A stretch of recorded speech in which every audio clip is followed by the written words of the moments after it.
And we already got Chuck in the chat telling us to hurry up. Yay! You gotta keep your chucks in the chat. Oh, that's you. That was you. I was in the going into a wall. Yeah. Oh Yeah. Nice. So I've been super distracted. Sorry, we're Yeah, live. you're good, buddy. We are now live, and we're gonna try and keep what's this? 1, 2, 3, 4, 5 people under wraps. Good luck. Keeping them all. You included. That's 6, I think. I mean, yeah, 6. I can't count, so I can't read. I'm not in that business of counting, so it's okay. I can point a camera, and that's about all I can do. He goes to 2 hands. He's done. Yeah. 1 million beers. 1 million beers. All right. Let's do some intros real quick. Obviously, we got the wonderful Sara and our Make-A-Wish kid Herbie here. So. You can beat it. You can beat it, kid. So hard. But in our bottom right corner, bottom left, depending on what direction you're looking, we got Danny Stuke. But you want to quick introduce me to some of the friends that you brought along for this? Yeah, I hate doing podcasts, even though you guys are like the best group of people to do it with. So I had to bring my emotional support friends. We got Kasey Kohl, who builds and manages and helps create all the fun stuff we do. And then Bayrod Gomeshi over here, a new addition to this team, but definitely one of the most solid dudes we've ever had. Absolutely. And Alex, they're we interviewing are as a chat team. questions, so feel free to ask away. I mean, everyone's already complimenting your hair, Dan. What's the solution? What's the solution? I had to keep it tied up. The solution is nature is beautiful when you let it overgrow everything. I wash it like he's lazy. I'm super lazy, dude. I don't cut it. I've had 2 or 3 haircuts since my 18th birthday, so I'm bad at math, but like quite a few years now.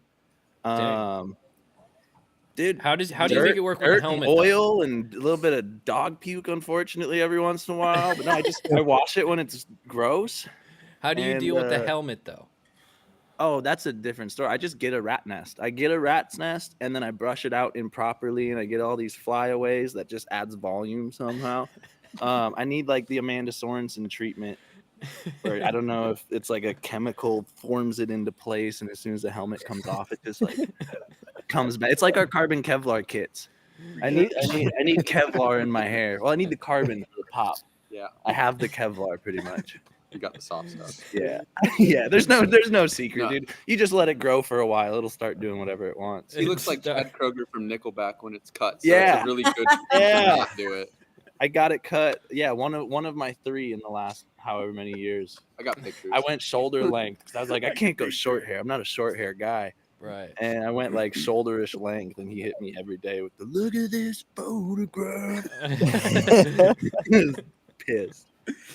Amazing. I mean, as long as it works, you know. I mean, obviously we got Herbie, who is obviously very jealous, and you know how it is. I don't have any tips for Herbie, dude. I just have to let go. That's all. Just let go and let God, brother. It was long gone by like basically probably 19. So jeez. Hey, some people are just meant to be bald and beautiful, Herb, and some people were meant to have a big head of hair. Dude, you need a derma roller. You need a derma roller on the scalp. All the people, and then some people were just meant to be bald. You're BBB. Bald and beautiful. Damn, baby. Damn. We got Chuck people asked how great. come glue doesn't stick to the inside of the bottle. That is an incredible question that my brain is gonna have to stumble on for oxygen. That's a goofy ass question. Yeah, gotta be oxygen. Yeah. You know. Yeah, I guess if you crack the lid, phone a friend into the nerds. Phone a friend. I'm phoning a friend. Yeah, it's probably because most glues are anaerobic, so they don't harden until they get exposed to air. Anaerobic. They throw up after they pee. That's a word. Anaerobic. Oh my God. Or no, sorry, they have bad blood flow. We're already starting the nerd talk with Kasey. Elmer. Elmer's needs to talk about yeah, right. Holy shit. Anemic. Yeah, there we go. Dang. I thought aerobics was like stretching and stuff. You know why? Oh boy. When geese are flying, we saw a bunch of geese today. It's been really windy with all the tornadoes today. You know why? When geese are flying, there's always oh my God, one side of the V is always longer than the other. Why? Why? There's more geese in it. Well, you're not wrong. It took me 30 years to figure it out. Unreal. Oh, I thought there was man. going to be a smart answer, and they're like, "Oh, It's the geese probably. pair up, I'm so gonna they have a assume it's because of buddy." the wind Yeah. direction, but that's just No, me. no, wind direction. No. Dude, But those things are evil. I don't want Direction. That guy just died That's recently. one. Juan. One direction. Juan from Wind Direction. Oh man, Amazing. we've already gotten This off is to great. a This is going to be start. a fun one, guys. It's gonna be a Hey, good time. Yay. yeah. You know how the interviews go, dude. It's just all babble, and then you do a really good job. Too bad you can't cut anything out of these ones. You do a Well, really good that's- job of cut. Yeah, yeah. Well, that's Well, the whole it- point. is, I got like, one to we're gonna have some monetize, so fun that's here, what's you up. know.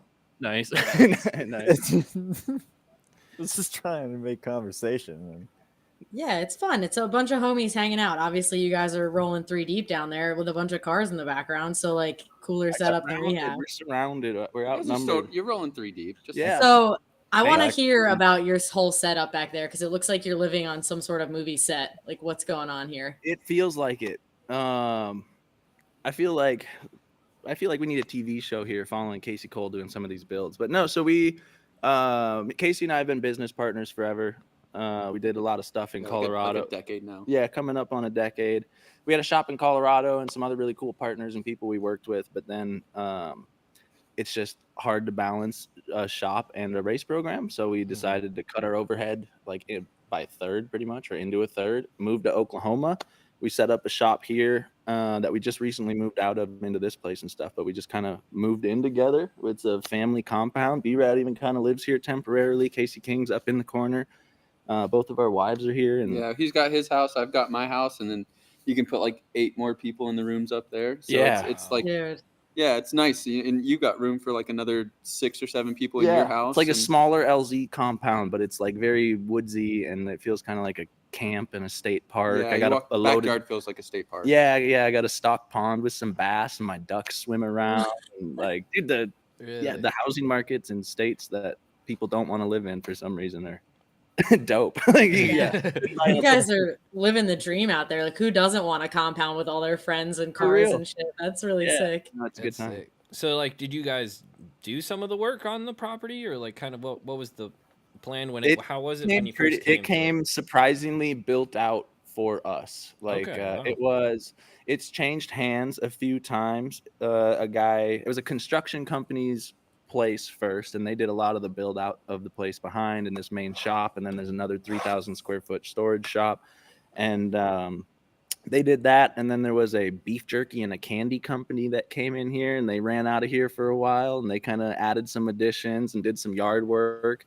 And then a retired couple bought the property. They were going to move up from Texas and just kind of chill out and relax and die up here, I guess. And the husband passed away earlier than expected down in Texas, so it went back up on the market. And the lady took our backup offer. Actually, I don't know. Wow. Yeah, it's cool. But no, most of the build out was already done. Like all this stuff was here. Like my fab area and stuff that's off to the side was already here. The houses were already here. We've been cleaning up and trying to make it a little bit more ours. But Yeah. I think for the most part, all the like infrastructure side of things pretty much all here. Yeah, That's- we've probably removed more stuff than we've added Yeah, that's so far. fair. Yeah, Yeah, that's fair. That's That's good. Keep it really simple. cool. Keep it Yeah. tidy. yeah. So that kind of brings me to the next kind of question that I kind of have, and for me it's a complicated one because it's like, what is M-Spec then? Because I know you say you had a shop, no, not really a shop now, but you are. So like, give me an explanation of what M-Spec is then. Because Let's start it as obviously Kasey. So I think that's I'll give that question to Kasey. Yeah, You yeah. can, All right, so I started M-Spec 15-ish years ago, something like that. Basically, I did car audio for a living and got kind of good at wiring and stuff like that. And then me and a buddy that also worked at the same car audio shop as me were both into 240s and drifting and whatnot, and did local events together and everything. And then people started kind of seeing like our shit stayed together. And so next thing I know, we had people saying, "Hey, will you wire my car? Will you wire my car?" And so me and him got a really, really small, like 2-car garage that we rented out of. And we did that for a while. And then kind of one day realized that we had 10 cars sitting outside and needed to get them done. And so we just quit our day jobs. We walked in, grabbed our tools and quit them and went back to the shop and started grinding. And it's been a whirlwind since then. But yeah, my buddy's name was Mitch, so the M was for Mitch. The K on the end is for me, Kasey. Honestly, it doesn't necessarily really mean anything. We thought it sounded kind of cool. We were into wiring, so there's like mil spec wiring, imports to spec, those kinds of things. We kind of fell along the line, so it just kind of was a name that we thought sounded cool, and so we started sticking it on the car so people knew we were a group, and the next thing I know, we opened up the actual business with that as the LLC name, and I think 3 or 4 years into me, something like that, 4 years into me having something like that, he reached out.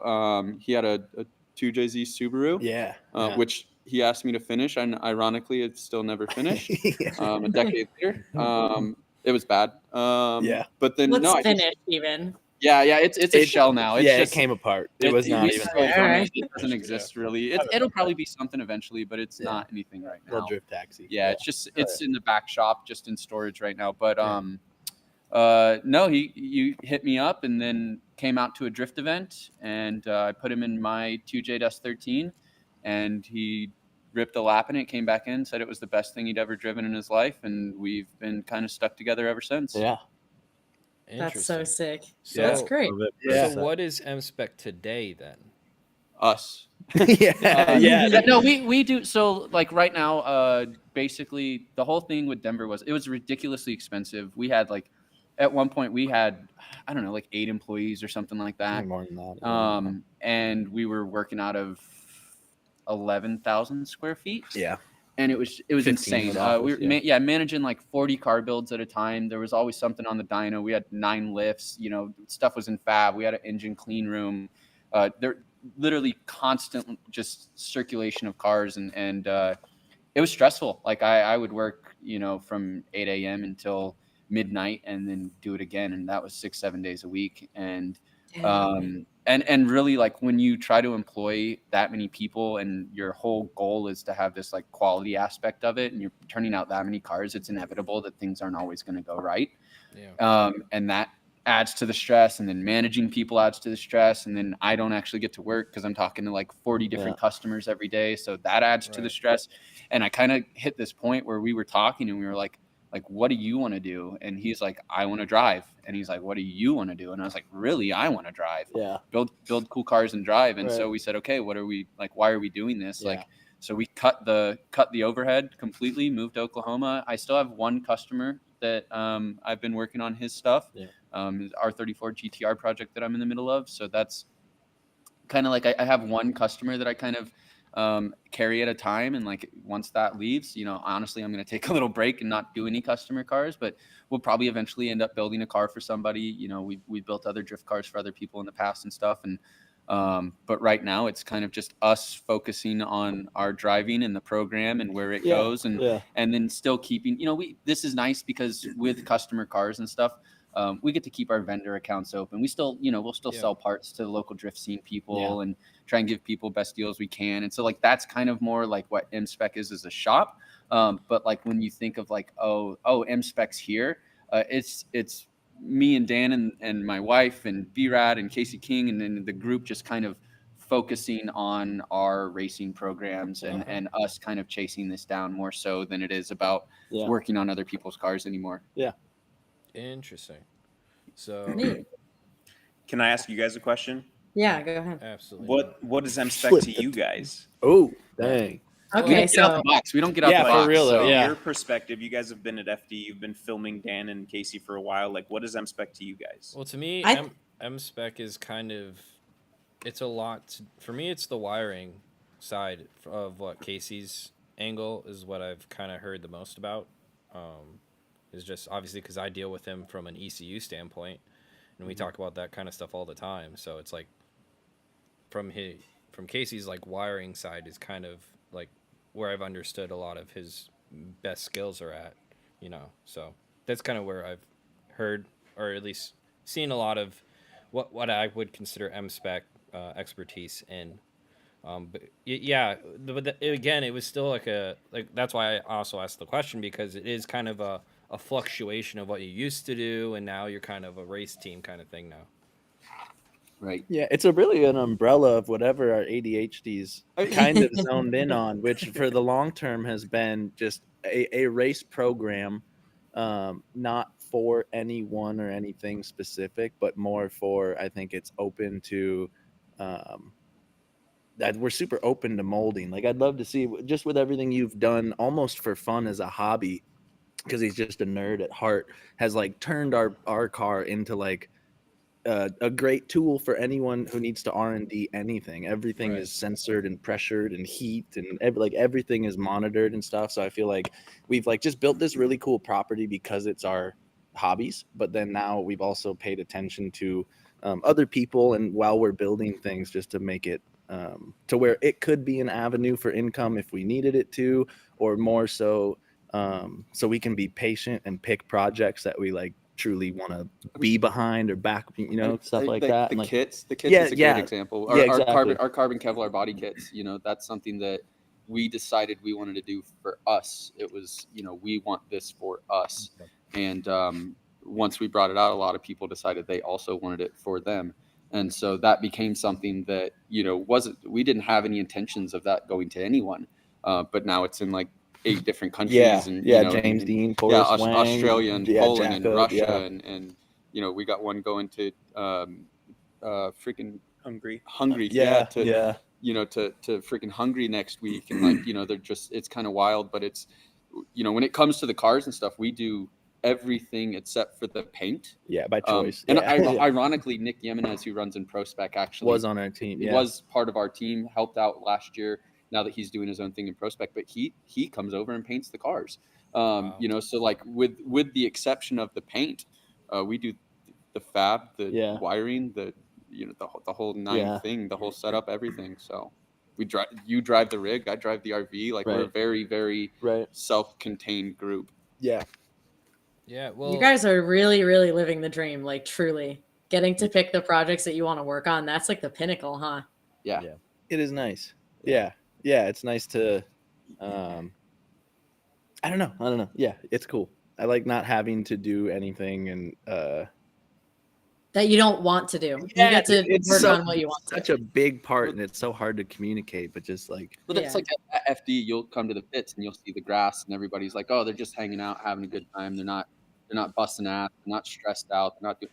But we make sure also that stuff's taken care of before we leave. yeah, everybody we else do gets there, spend so puts- much time and dedicate so much time to dialing stuff in, and I can see like when for some of the big teams, for like cost savings, not bringing your rig home after every event, that may it may save you, you know, $8,000 over the season, but then right. you're really killing your team, making sure that they like rip your car down after every event and refresh it for the next one, or you got to show up 4 days early and work on the parking lot floor anyways. And like Yeah. we do all of our prep. yeah, if it's too Heavy expensive for ahead. us to buy it, we just do it ourselves. Or if it's too, Yeah. you know, if it's an avenue that some company won't let us into even buying their things, then we'll just make them ourselves. Right. And it takes longer and it's a lot harder, and you have to give up everything in the backside, but the product is looking relaxed but still being you know, dialed on your race day. shit. Yeah. Yeah. Yeah. I wish my driving did better to like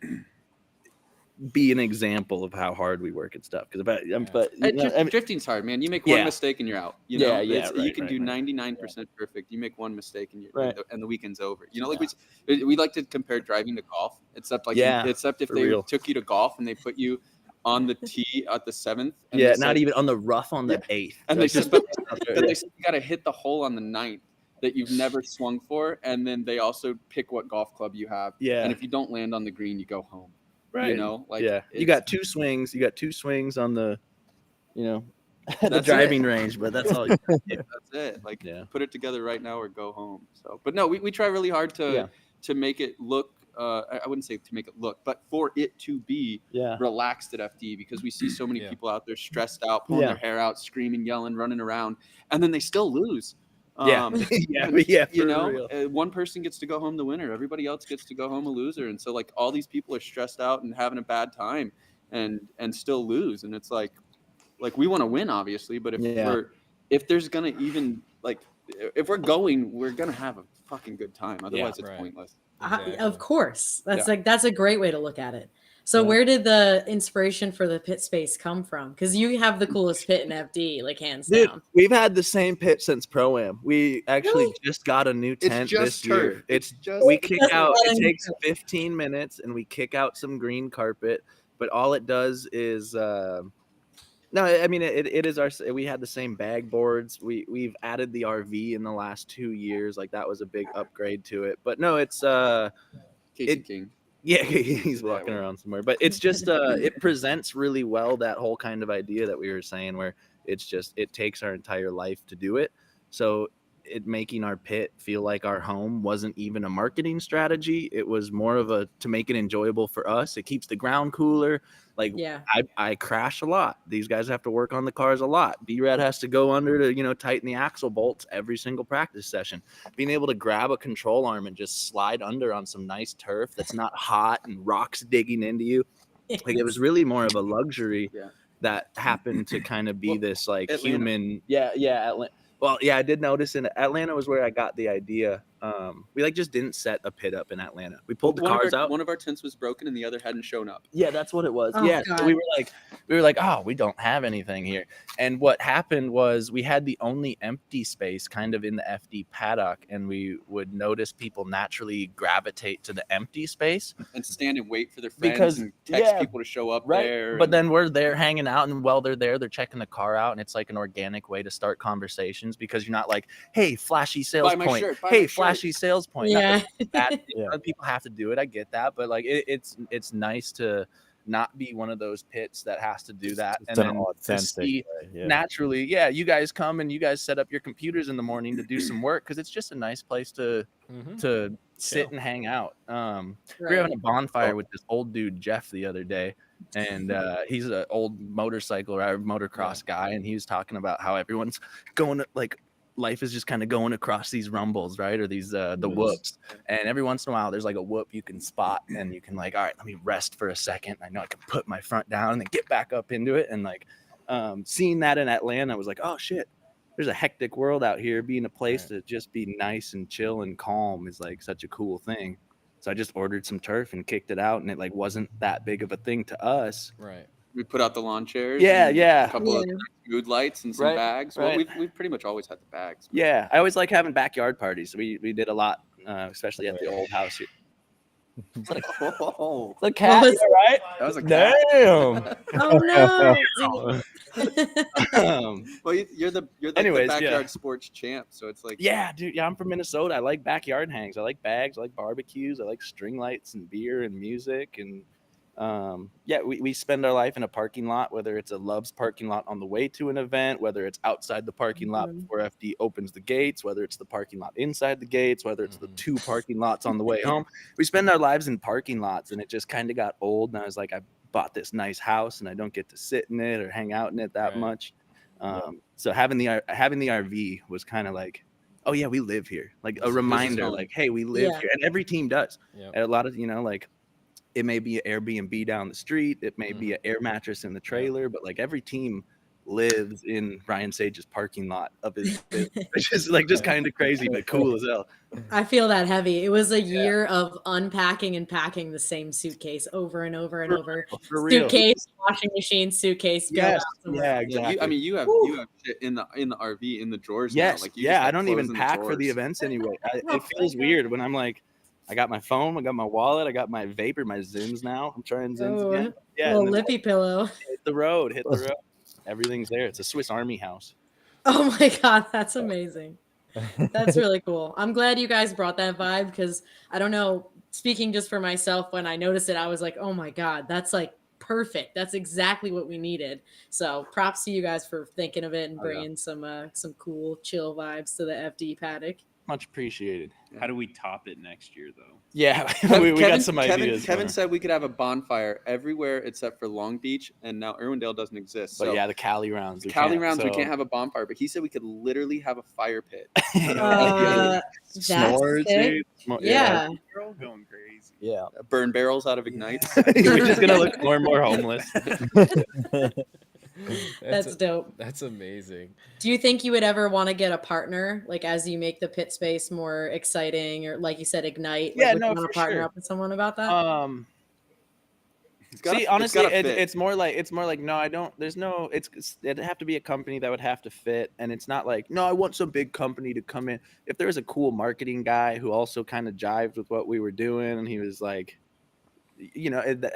they're all relationships, especially with the sponsors that we do have and stuff. They're all they're real relationships. They're not business transactions. A lot of our stuff is spit shakes and see you next year's. And We've always like- been the team that like our sponsors that we have. We've been running almost all of that stuff since day one. yeah, since Pro-Am, yeah. Like because of the shop, like I knew what I wanted in the cars because I knew what worked. Yeah. And he trusted me, so that's what went in the cars. And for our first years of Pro-Am and into Pro Spec and all that, like we just pushed at those guys and we let them know like we're running your stuff regardless of if you give it Yeah. to us or not. And you annoy them enough and eventually they go, oh shit, I remember you, how's it going, Kasey? Right. And eventually Yeah. that turns into something, and it feels like this long process to get there, but it does turn into something. And so like we're friendly with all of our sponsors in that essence. And I think that for somebody to come in and us to like we've had the conversation, the M-Spec comes off the door, what goes on there? And realistically, like it's got to be something that we agree with, like that we Yeah. would be like friends with that person, or Yeah. that we would use that product, Right. or it's I'm not for I like the sake of sponsorship strictly for the sake of dollars, but like having to give up something else, whether that be a piece of your soul or whatever you feel, like to me that's For real, it's not worth it, Yeah. like I can work hard and make money and buy parts, or I can get online and work hard and Yeah. push myself, and that company can give me parts. Richard Avani, the Richard Avani approach. Yeah. Like there's literally Richard Avani's the man. Mm. But there's only so much money in the sponsorship pool for Mhm. drifting at the moment, right? And hopefully that grows. Hopefully you can do what you can to grow it. But the amount of energy and effort I see a lot of, especially like Pro-Am drivers, put into their program, if they would have just put that energy into getting a house and making it an Airbnb, or getting a couple shitty cars and making them Turo cars, or starting a media company, or like they put so much effort into trying to acquire these sponsors that a lot of the times that effort would have made more bang for their buck somewhere else, right? I Yeah. saw something. I bought the think outside the box. Yeah. I like, bought the first iPod, like the first gen iPod, and I saw a thing the other day that said if you had taken that money instead of buying the first gen iPod and putting it into Apple, it'd be worth like 10 million right now. The value of that first Yeah. iPod, Yeah. if you just invested in the company instead of bought the product. And so like that's kind of that mentality of like being smarter with your money, so Right. that we do cut out a lot of shit. That other people find that they need in their lives, and whether that's Yeah. going to the movies all the time, or tons of vacations overseas, or whatever it may be. We don't do a whole lot of that stuff, Right. but it does come around tenfold in the fact that we get to Drift. and we get to not only drift, but we get to do it on our terms. Yeah. Yeah. You know? Absolutely.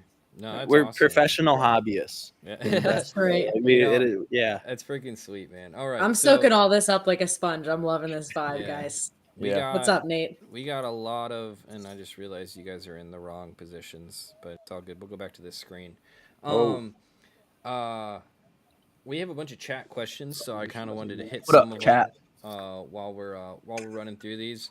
We got Nicole in here, and she's asking favorite moment from the season. There's a bunch of different things I want to talk about from the previous season, but just give me a quick your guys' favorite moments from the season. Debut in the car in Long Beach. It was sick. That was crazy. I'd say Super Drift. that Drift was probably my favorite dope. FD related weekend, even though it's kind of outside of officially programmed hours or whatever. Getting to drive with Kasey was cool. Having both M-Spec cars on track at the same time was cool. Just hanging out with Andy Luck during the Grand You gotta Prix give me- is the coolest thing in the bro. You gotta give me one Andy Lock story, by the way. That's a Oh, requirement. all right, all right. I got an he easy one owns right Long now. I'm Beach, gonna bro. have to. He owns Long Beach, like in the coolest way, and I have to keep this probably more G-rated than anything. Oh, come on. So we had to park our trailers 19 nautical miles. Literally to the like a east. mile and a half. Yeah, it was a grip of a trek. So he'd roll us around in his Element or a golf cart or whatever he was driving. Usually the Element, and it'd be like, downtown Long Beach, and Streets are the closed. streets are closed, and there's 15 cop cars blocking off the entrance, and he just rolls up on the horn. I get them out of the way, and I'm like, oh, what are you doing, dude? Like, you can't just. And then he's like, and he like daps up like the police chief Oh and my stuff. He's got gosh. different hats in his car. He's got like fire chief hat, police chief hat, FD hat, and like if you could probably just like walk into any bank with him and Oh they'd give my you money gosh. or something. I don't know. It's cool. Just watching him operate is super sick. He definitely has the wildest connections, honestly. For Yeah. real, dude. Yeah, He's a cool dude. he's a funny guy. Yeah, anytime we were like in a pinch, he was just like, "Give me a second," and it was Yeah. taken care of. Yeah, we had to like go get fuel on our scooter one time, and like they wouldn't Oh let my us in security because obviously we were just random people Yeah, looking yeah. like trying to come through on a scooter. They were like, no scooters, and that giant thing of fuel is probably a no go. But Yeah, he's like, you call him. He's like, get him "No, on the ring, dude. all right, go." Yeah, they're like, Yeah, oh, I'm okay. so sorry, sir. A helicopter comes and picks you up. Nicole also asked, "Where's Emily? We know she's the real MVP of the team." She hiding. is working on art projects right now. That's Oh like, dang! dude, she is 16 hours a day in her art studio, just jamming on something. Yeah. Yeah. So, That's cool. Do you want to tell the folks watching who don't know what she does for the team? Yeah, all kinds of stuff. So officially, the first thing you'll see is that she's my spotter. Well, she's Kasey's wife. And then as FD wise goes, she's my spotter, but that doesn't really like do And my justice. spotter. And Kasey's spotter, but it's really more she's team organizer and like keeps everyone on track and hey, you got this many, like she's so good at yeah, organizing you got everything. 20 minutes to Dude. autograph session or whatever. Yeah, it she's be. got a notebook color coordinated with the rule books rewritten in here. She like finds grammatical errors and sends them back to FD. It's like, hey, subsection. She's the best at it. And then she makes our cars look as good as they do. He makes them sound and rip as good as they do. He helps.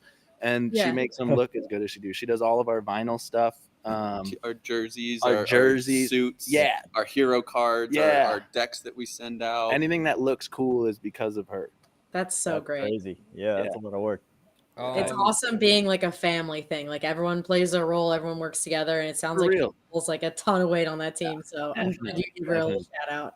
Yeah. Yeah. No, she's wild. She'll literally come up to me randomly and just be like, "Hey, I saw this, in this battle. Can you explain this to me?" And I'll explain it to her, and then she'll turn around and go, "But what about this?" And tell me back, and I'll be like, "Oh shit, that's a good, Right. good ass Like, point." what about in 2017 when these You got guys- an encyclopedia there. She's, to no, reference. she's For real, so though, honest. yeah. She honestly watches more drift competitions than me or him. Yeah. Like she literally, I'll turn around and be like, "What are you watching?" And she's watching some Malaysian drift series, and I'm like, "What are you watching?" She's watching some Canadian drift series. What are you That's watching? tight. She's watching Yeah. some Japanese drift series. What are you Yeah. doing? She's like, "I'm just learning." I'm like, "Okay, That's Yeah. okay, That's crazy. cool. yeah, she's on it." Yeah. that's great. Malik asks about Dean running the kits in Europe and how that came about. Dude, He hit me up at Irwindale. yeah, that was weird. Yeah, Kasey 4, just showed me his 5. phone, and he didn't even open the message. It would just said like James Dean sent you a message, and we were still like, oh, holy shit. No, I think we gave one to Forrest, and that's kind of I don't even know. There's a lot of thoughts there. Yeah. We just liked the kits, and we were homies with Forrest, and we sent him one because we were like, hey, this is a Yeah. good marketing move, but also you're a homie, and Yeah. you were an inspiration, so here's what we're up to, try this out. And I Right. think James maybe saw it on his car is probably kind of how he first got a glimpse at it, Yeah. and then he came and checked it out a couple times Well, he on was, our car. yeah, and he was stuff, but because he was driving FD while we had it on our car. yeah, So, but yeah, But- I mean, Forrest is one of the original creators of Super Doof, Yeah. with 2F, like him and Garrett Nikolich and another guy from Ohio, I forgot the guy's name, but they designed that kit like 2010 or something like that. Okay. And Forrest actually in like 2011 actually had the first carbon fiber Super Doof kit before it was ever 2F. And he Yeah. came to Colorado and drove an event, and I saw it, and I was like, "This is the coolest thing ever!" Like Yeah. side skirts weighed like half a pound, and like mind blown. And so when we popped them out and we were talking about it, and a lot of people thought they were cool, we were like if we got to give anybody one, it's Forrest. We've been Yeah. we've been homies for over a decade, and he's kind of the originator of this design. Like right. if we give anybody one, it's him, and he got it. And then James hit us up, and nobody just gave him well one. nobody yeah, he we just literally- sent him one. Yeah, he, I think he was- covered shipping. Well, maybe? he said he was looking Yeah. he did cover shipping, but he Yeah. was looking for a carbon kit, and he's like, nobody makes a carbon Kevlar kit for the S chassis. They'd come out, HGK had one for the Corvette, they had one for the E46. I think they had debuted their E92 one at that point, but like nobody had one for the 240. I think maybe they even had an S13 They one, had but not RB, yeah. Yeah, but the not- Rocket Bunny style. Yeah, for the yeah, 13, you're but right. yeah, but not Yeah. for the 14 or 15. And so James asked us if we would be interested in being involved with that, and we told him absolutely. And then unbeknownst to us, he put out the like his YouTube on it, and Yeah. was just like, I picked this chassis because of this kit. Right. And so we were kind of like, Damn. Tight. yeah, That felt crazy. yeah, that's wild, wild. So Nailed it. That's that's cool. really Yeah, cool. for real. Yeah, I mean, people like rad free stuff. Well, Easy answers. like I'm just kind of curious. Is like, so obviously you guys make the kit, but is like, I don't even know where to even begin on like a process of like where did the knowledge come from to make something like that? Our buddy Matt. yeah, okay. Our buddy Matt, who has been on our team forever, and just this last year, at the end of last year, stepped away. he decided he's got to get back to kind of like real life stuff. So him and his wife has a cool traveling gig, so he's always on the road or whatever. Yeah. But him and his brother and his dad worked at a Boeing and like Spe- it was they an worked- aeronautical like composite shop, and Yeah. they did stuff for SpaceX and Blue Origin, and like they've got some insane knowledge in their camp. And so we kind of wanted it, and we reached out and tried to see if it was just going to be commercially available, and we just kept hitting dead ends. And so we just kind of said, hey Matt, what do you think? And he said, yeah, we can do it. And we said, all right, teach us it took everything like you 2 know. months to make the It's first 3. mold. Was it 3? Yeah, Yeah, it's 3 3 months to months. make the first Yeah. mold. And I just said, hey, teach us everything you know. And he came in, his brother came in, his dad came in, and they kind of Yeah. laid up the body molds and everything and showed us what we were doing. And Yeah. now we've got the molds, and they taught us enough that we can create our own parts and make our, we can not only create stuff out of the molds that we have because of them, but we also have the ability now to create Yeah. new molds and stuff. So now I we're suck at that generating- kind of stuff, and I even made my carbon windows. Yeah, for the quarter car, dude. quarter It's windows cool. on his yeah, car. Yeah, So That's cool. just a good friend, and right. somebody we'd known for like a decade plus in Colorado, and saw a cool thing, saw some friends going into Formula Drift, and wanted to be a part of it. So again, lucky, and just kind of having that lifestyle, because we're not having to Yeah. dedicate our time to other people and Right. other things. Right. That's That's great. sweet, man. Yeah. All Shout out right. Matt Zabracki's. Yeah. I had another question here, and I lost it because there's a lot going on here. But I'll just ask one of my questions real quick. Is so you obviously in previous years you had an S14, obviously with the S15 conversion on it, correct? Yeah. And then this year you brought the new car. Yes. Tell me about the new car. Why is it special? And kind of go into that, because I think it's a really cool story. Right. So we were always just S chassis people. So I mean, so it was obvious we'd go into more S chassis and stuff. I did Pro-Am in Kasey's 13, rented his 13, and then he got his license in the 13 too. I had a 14. It was a 1J14 street car that I bought from this guy Forrest in Colorado, a good guy. And as soon as we started doing Pro-Am, before we even had any game plans and stuff, we had just planned on building a Pro 2 car. Yeah. So the 14 was what I had and what he was ready, we could move into with S chassis knowledge already. So that's kind of where we got into the 14. It was just a pretty easy option. Right. And then while I was beating that thing up, did I have the 15 as a street not- car? It not was yet. right after. Yeah. Okay. And then I got the 15. It's a true spec R. I got it. It was already stateside. It was gray market, Florida kind of import, something like that, I think. And the 14 lived a good life. Kasey talked me a couple times out of cutting the 15 up to make it my new Pro 2 car, my new Pro Spec car when that switched or anything. Yeah. And thank God he did, because I would have ruined the 15 already by now. But yeah, no, so we had this Spec R S15 that was now on a list that said it can't be eligible to be street Yeah, you legal dated it ever for, like, again. 6 years. Though. Yeah. And so race car time, yappy. Yeah, that's. Yeah. But you And, managed you got to move to forward. Yeah, right. You got to move forward. So like 14, we 13, then we went 14. Mhm. The next logical step Yeah. is you have it. I ordered it pre-COVID, dude. It was a low mile stock body It's like spec R. 37,000 original miles. Oh I my think is what I got god, it yeah, with. delivered to my door for less 22? than you can look at a 14 for now. Yeah, yeah, pretty much. Not even that. Yeah, That's incredible, man. right. And you know, that's the first thing that people asked was like, if it's a real S15 now, because your kids do pretty good a job at hiding the S14 part of Right. the car. But yeah, I mean, like, what percentage of people actually knew what it was, or like knew that it was a A 15? lot of It's people thought it's it was a funny. refresh.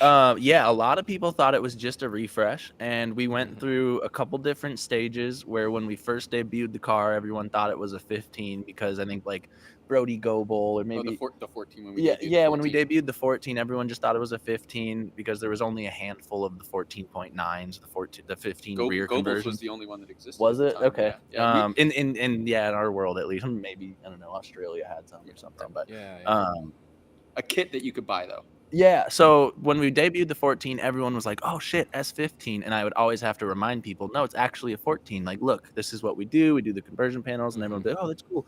And then after like 3 years, people started getting it, you know, or Mhm. 4 years maybe. Jared started. Yeah, calling it a Jared finally got it 14.9. a 4 point, and then we debuted the 15, and now people are like, they'll come up and they'll tell their friends like, "No, this is actually a 14. Like, it looks like a 15, but it's actually." So now I have to go remind people like the other way. So Yeah. people get so mad at me when I'm announcing, and I know that a lot of these are not S15s, they're S14s with kits Yeah. on them. So I'll say like, "Oh, it's a 14.9 or whatever," and they'll get so mad at me like, "It's a 15. Can't you see by the Who kit?" cares? Yeah. No, I mean we kind of pushed when we registered your car. We put S14.9, and Really?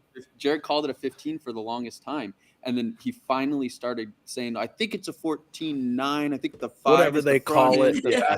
Yeah. And so like that finally kind of got some traction, and people started calling it that, and it's just kind of funny because then we went back to the true 15, and now Yeah.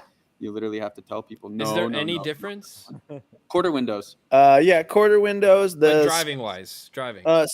Not really. Okay. Specifically the Spec R over the 14s or the Spec S15s have Mhm. like a couple extra chassis braces, Okay. like some bolt-in kind of. Yeah.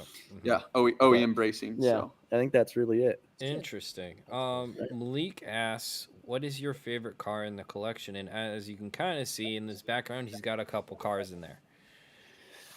I don't know. I don't know. I don't Like know. It's like picking a favorite child. I know. I know. I really think. If you asked me 2 weeks before Irwindale, I would have said the 15 for sure. The new 15 is my favorite car. But then he refreshed the 14, and we went out to Howlett, and I got to do a couple laps in the 14 again. And it just felt like home. All the grinds, all the noises, all the squeaks, the cages touching the roof because I've crashed it so many times. Like I have really bad posture, and Yeah. I told him this the other day. My posture is an average of my race car seat and my semi truck seat. So like whatever bad posture I'm in my race, so I like sat back into my race car and my body just like relaxed, and I was like, all oh, the pain went away. yeah, it's a hard seat with no cushion, and it's like it's not a good comfy. You're- But you're- I just You're thermoformed. I melted, and I was like, yeah, this is home. This is my favorite car. That 14, I have so much history in that 14. Most of it's just me sucking, but it's still. I think That's it's my still favorite great. car. I think on paper the 15 takes it. You know, it's Right. a better driving experience. It actually does what I ask it to more often than not. Mhm. But something about the 14 is just No, grimy. well, that's Me, the I love it. Delicious. So I do Yeah. want to kind of get into this, that you kind of with the S15, you went with a different mentality this year versus most pro drivers, in the fact that you went with the lightest chassis you could possibly do with like not a big tire. So you kind of want to explain like, at least, well, let's explain first like kind of like your whole philosophy first behind that. I guess it's still it's the same philosophy we use for everything in our program. It's Mhm. what's our best option? What's the best option and what's our best option are two very different questions. Yeah. And I feel like just realizing that and answering questions in that brings you down paths that brings you to places like this. And our best option, where I had a chance moving into pro to get Vitors for free. It was my first time anyone ever offered me tires, and the 255s were easier to get in bulk compared to some other Vitor drivers who wanted the bigger ones and stuff. But we started on a 255 GT, so that wasn't even the part of it. But there was a comfort aspect to it. It's wear and tear. Yeah, dude. They fit 3 wide in the trailer perfectly. Yeah, it's my ADD is going crazy because there's so many my brain. But it is our correct answer was building a lighter, more well-balanced cars, testing FD's weight to tire size ratio. You know, Kevin did a good job and a lot of time on that. So we believed in the fact that it would work, and you know, it just makes sense that it would work. Lighter car doesn't quite need as much rubber under it. It's a little more dynamic. We have the only square tire car in FD. Yeah, so my front tire package is the same as my rear tire package. If I break a front or a rear, Koenig just sends me the same wheel. They do. They fit 3 wide in where I keep my tires in the trailer. When you load your own trailer 8 rounds a year we both got 12 to 16 tires, so you know, we're doing quite a bit of tires in and out of a trailer every weekend. So an extra 12 pounds off of those tires is an extra 800 pounds we didn't load this weekend. And fuel economy for the semi truck, like axle load on the semi truck, Dang. everything is just like went- so much easier if you're just a lighter car. Well, you find out that Osbo replaces his clutch 2 to 3 times a weekend. You find out that I can't afford to do that. Yeah, you find out RTR puts new dog rings in their transmissions pretty much after every session. You know, so it's just these things that become, you know, James broke 2 rear ends at Irwindale in the first practice session. They swapped full subframes. I did see that. Yeah, that's insanity, right? But that's a car that weighs 3,300 plus or whatever, right in that area, and it makes, you know, 1,300 wheel. The dynamics, the torque, all of that shit is demanding. And when we can take 500 plus pounds out of the car, we only have to, you know, we can make 900 with 500 less horsepower, and it's like being a heavy car like that makes 1,500 effectively, you know, but we don't have the wear and tear. Less mass tapping into walls. We didn't change a clutch all the way through until Seattle, I think, is when we finally put a new clutch in the car.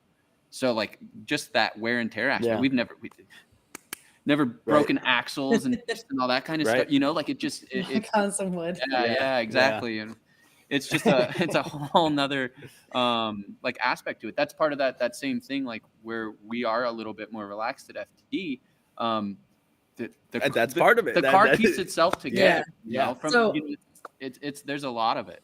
I was gonna ask, because big S chassis guy here as well. I was gonna ask if you guys thought that the S chassis, whether it's a 14, a 15, a 13, whatever, could be competitive in FD still. But it sounds like you guys are just figuring out how to make it competitive. Yeah, I mean, Odie won Salt Lake, and he was faster. I think, shit. like if you ask Matt Field said he found a limit of what the S chassis can do, and I think that's why he kind of went to Corvette. But I don't know timeline-wise whether or not that was before or after WiseFab came out with the front rack stuff. Do I have to remind you what James Dean is doing over in Europe like right now? everyone James is killing everything. and it was just the fight of it's not how capable a chassis is, it's how capable the front suspension is, I think, is like the question, because all chassis have rear grip left. All chassis seem like you can go rear grip to the moon, like especially the E chassis and stuff. But but no, so I think what James is doing, you know, overseas, I think what like some of those Oman drift championship people are. Was it Lori Heinonen? Just won 13. Just won DMC in a 13. Yeah, you know, like True. To me, they're still completely competitive cars. I think they just don't have the same marketing punch. Yeah, for sure. That's probably the biggest downside to them. But I think car wise, they're fucking fantastic. Yeah, I think as like Great drift to hear. moves into like a newer age motorsport where they're trying to only get factory back sponsorships and stuff like that. I think in an overall picture, the S chassis could fall behind when you start adding up those kind of little bits and pieces. But I think just as a piece of metal on track holding wheels, I think it can. It can do. Look at Odie's crazy. Yeah, second in the championship. Yeah, Odie's again. crazy. Those cars are insanely For fast. real. Yeah, that car was very fast. You know, Feel, I mean, so I don't know if he's talked about it much, but Odie came and hung out with us a little bit before St. Louis. Or no, it was Utah. It was Utah. Yeah. Yeah, on his way through, and we just chit chatted, and he checked out the car and just back and forth and stuff.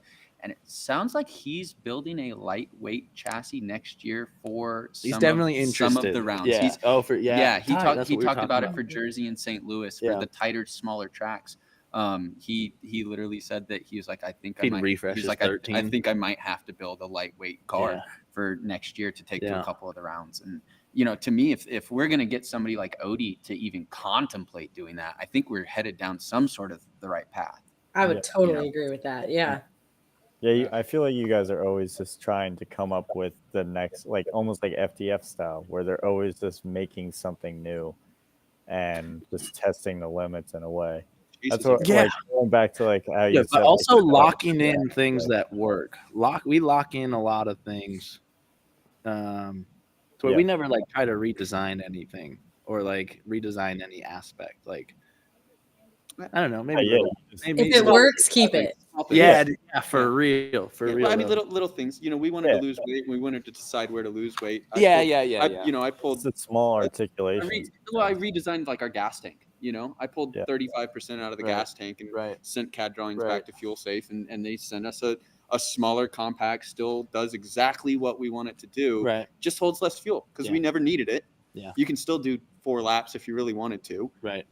But it pulled 40 pounds out of the Canyon car wheel. just Yeah. with something simple. But I feel like we just don't. I feel like everybody else kind of looks at each other and goes, "Oh, is that what you're doing? That's a good idea. Let me do a try little that," more of that. Yeah. that's like why the pit spaces are so similar in FDs, but ours is different. I feel like we just kind of everybody's going bigger, heavier, more horsepower, Yeah. and we just kind of thought like.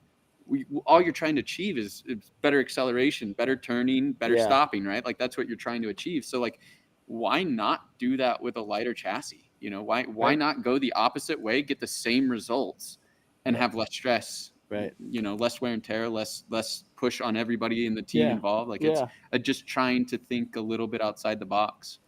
Less wear and tear is a huge deal because if your For car is real. not reliable, if you can't trust it to stay together, how are you Exactly. supposed to win anything? For real. Yeah. So Malik also asks, who is your favorite driver to chase and favorite driver to lead? Mm. He can't say Kasey. No, I hate chasing Robert. He's so fast. I love driving with my homies. I love when Robert chases me. Not even fun chasing him. You're talking Thorn, right? Yeah, he's dude, so quick. he's so fast. He's so good too. Does he drive different because of the road racing experience? I think so. Yeah, I Yeah. think so. It's not that he drives different. It's just He's got a different mindset. He looks at it differently than a lot of the other people. Yeah. And he's driving a racing line the entire time versus like throwing a car and recovering and throwing a car again and recovering or something sort of, or a balance of those two. And you Yeah. can just his gotta go fast. his consistency is crazy, and then he's got like just enough of the tism, just like him too, to where his car is just. If you look at his car, he's like, all right, what's that? What's it supposed to do? How do we get it to do it at 1,000%? Like even his his ducting for his radiator is like, what's that? Oh, we need some air there. He built like an entire hallway down the middle of his car to like duct his radiator. So, I guess that doesn't answer the question though. I really like leading Matt Field. It makes me Really? super nervous, not in like a way that the internet's gonna take, because he's Yeah. he's aggressive in practice. You're supposed to be. I really like leading Matt Field because he helped us so much through Pro-Am. And as soon as the 14 was done, we flew him out and he came in and helped us because he was PBM S14 for He so helped us long. really understand Yeah, he helped us understand the suspension, and he taught me even like before I even knew what a tire warm up routine was. He like kind of taught me the basis of how to even scrub my front tires in and how to know what I'm looking for in a car. He can tell you what's wrong with a car like just by doing a burnout box in it. So every time I get to lead Matt, I'm like, all right, fucking put on your game face, like put a good lap down, and then I feel kind of like I'm like checking in with my He's previous gonna come talk to you because because I know if I get in at Irwindale, I've given him a handful of really shitty leads all season because it's no. always like my first lap out or something, or I'm on a half set of tires and he's on a set of these, and I did one lap with him at Irwindale where it was a heater lap for me, but it was a 89 or whatever. But he gave me a thumbs up or like a sick out the window or whatever Yeah, it was, yeah, and it hit me different. I was like, oh, like, I'm actually doing it, dude. Yeah. That's so great. And my favorite driver to chase, I don't know. I feel like there's a different answer for in practice versus in comp too. Yeah, anytime you get to chase James is tight. I got to chase Ben a couple times, which like on the line was probably some of the most excited laps that I've gotten to do. But then we always get kind of caught up. I got his first lap out at Irwindale, so both of our laps were just trash, but we were still like super stoked just that we get to do laps together and stuff. Yeah. But chasing Osmos, chasing any of the top 5, top 8 guys is dope because you can just be like, okay, show me what I'm supposed to be doing here this weekend. Okay, let me try to do that. That's funny. That's a fun way to look at it. Yeah. Let's see what else we got here. Well, let's get into this because I think this is a story that I think a lot of people want to hear. Is just what was guys? What was your side of the Chelsea Denofa debacle last year? You're allowed to tell us to F off if you don't want to talk. No, dude, not even. And it's just like there's no even the right answer. Like, it's still no good answer. Right. My whole takeaway from that thing is how it was super misconstrued on the internet, and clips of him raising his voice at certain times wasn't actually to me versus who it was to. And I don't know, misconstrued. If you're a Chelsea fan and you see him with RTR and he's got 30 dudes, he's like, oh, this is a real motorsports team. And then you like just take a video of his face yelling at some people. You're like, oh, he's yelling at another motorsports team. This is what they do in NASCAR. This is cool. This is okay.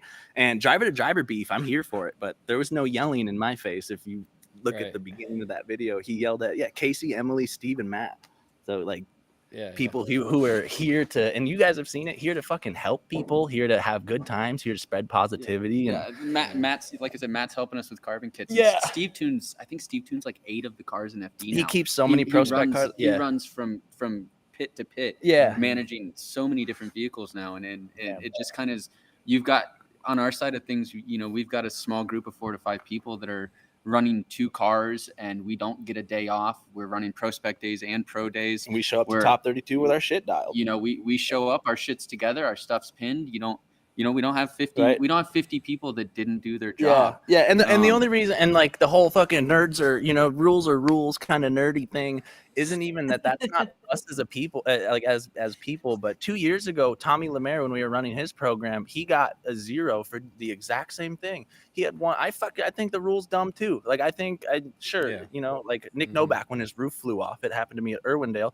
We petitioned, and I was like, hey, that was a distraction. You can see in the video, I hit my brakes, I backed off. I thought it was his hood, but it was his roof flying off. Greg Bousseau. I hate it. Yeah, he's like, I fucking hate that, but it is what it is. And then like Tommy Lemaire at Utah. Against Blake Olson again, had 1 flapping. He had of 4 trunk pins. He had 1 trunk pin that wasn't in. That was our team. They zeroed us for it. He won the battle, and then they took it back. So then we see that come up again for a 3rd time now that we've been on the other side of. For a 3rd time now, we're like, ooh, I remember this one. Let's try to play this card. Right. And they're like, you don't get to play cards here. That was last year, not this year. Yeah, okay, but I don't know. Yeah, it was definitely misconstrued. I'm both super upset that you can just yell in really kind people's faces, but I'm also kind of gracious that I don't know. You've helped me tone down over the years. I haven't always been the nicest, most positive person, and I don't take yelling.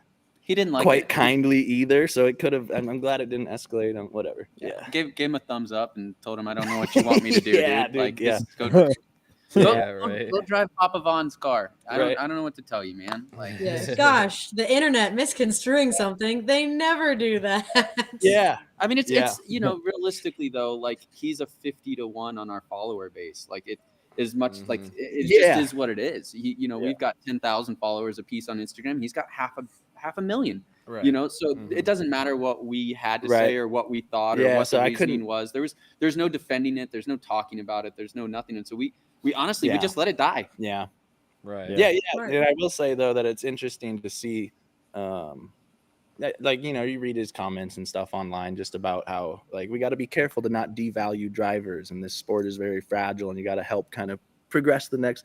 Like he's so into that kind of stuff, but then once you're upset, you're like you just kind of shit on and dude, he stunted our growth like crazy. We were having a great season, a great few seasons. Yeah. You know, we're new to the sport. We're growing. We don't come from a motorsports background. I don't even come from a car background. I've learned on live TV how to do everything I know how to do. Right. So like I may have looked like just an idiot chump in my early years, but I was fucking learning how to do it. I don't know what else you're supposed to learn. Yeah. But yeah, no, it sucks that we made every top 16 previous to that, and we haven't made a top 16 since then. Really? And even like, yeah, you want to hate on me, like whatever. But it's stunted Kasey's work. It's stunted our social medias. I still you know can't and don't post anything because it's just negativity and trolls and. But again, we went back to the spending our time our way. We're not. I don't need fans to sell. I don't need to sell my T-shirts to 17-year-olds to fund my program. We're made doing two it. Instagram posts this year. I made one in Atlanta and one in St. Louis. That's it. You can check my story if you want to see what's happening regularly. But I've physically put up 2 Instagram posts this entire season because our sponsors also know that like.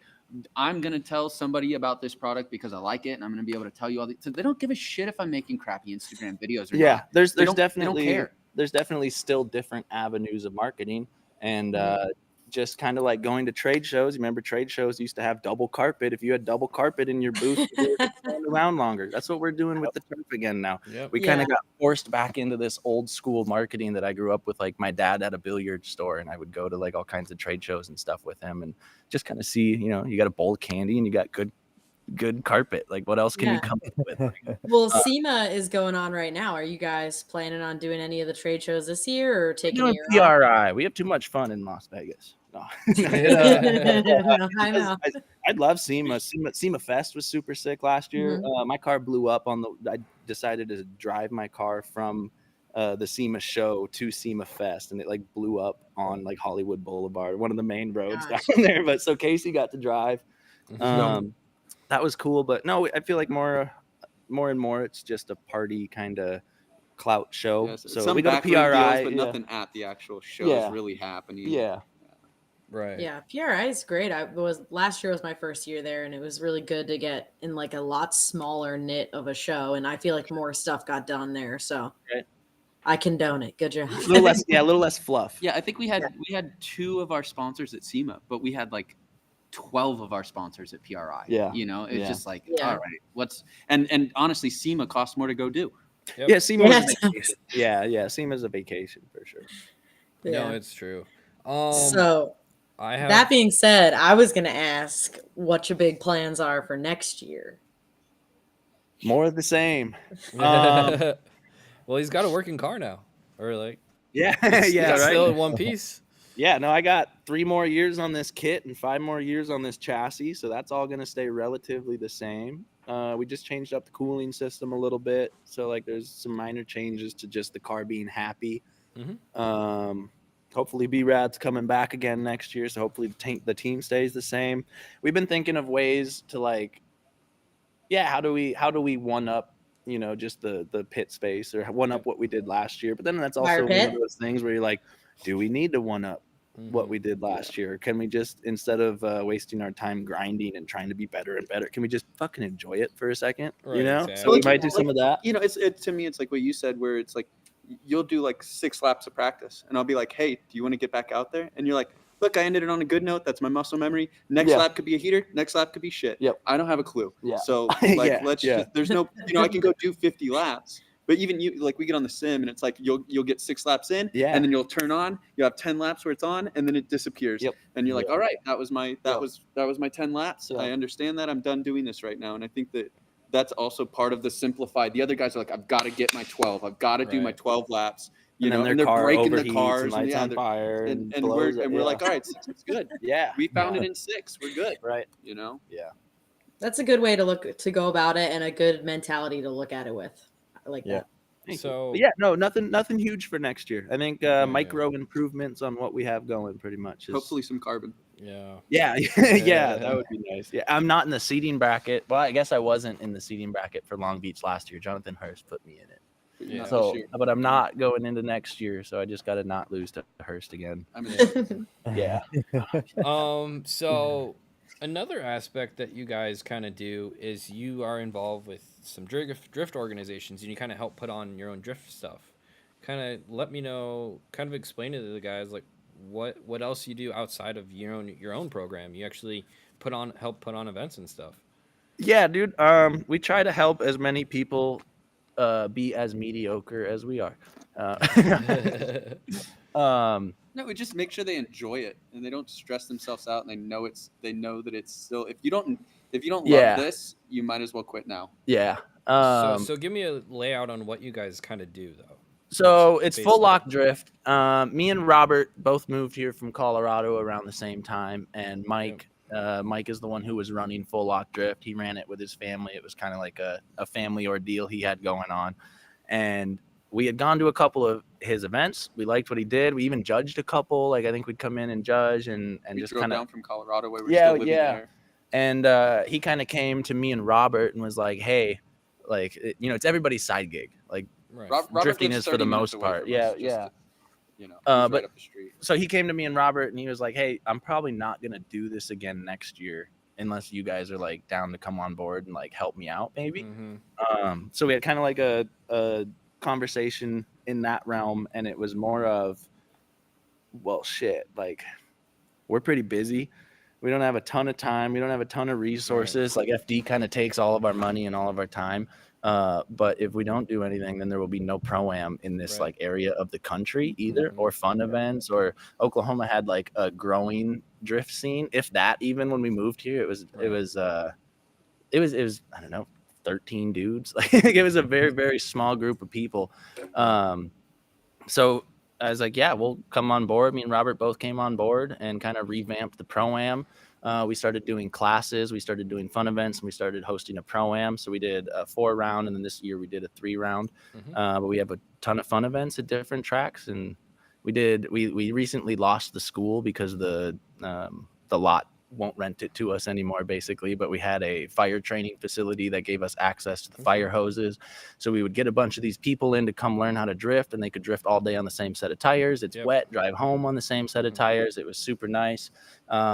That place changed management, and the new lady was like, "Yeah, this is no longer up for public use at all." That's a But bummer. yeah, no, but we had 2 or 3 years, I think 2 years of that lot. And yeah, we got like James Dunn, Braden Lawns, Lex Clickenbeard. Like we got a bunch of heater drivers that learned, pretty much in that wet lot, who are now running full pro-am programs and fully committed.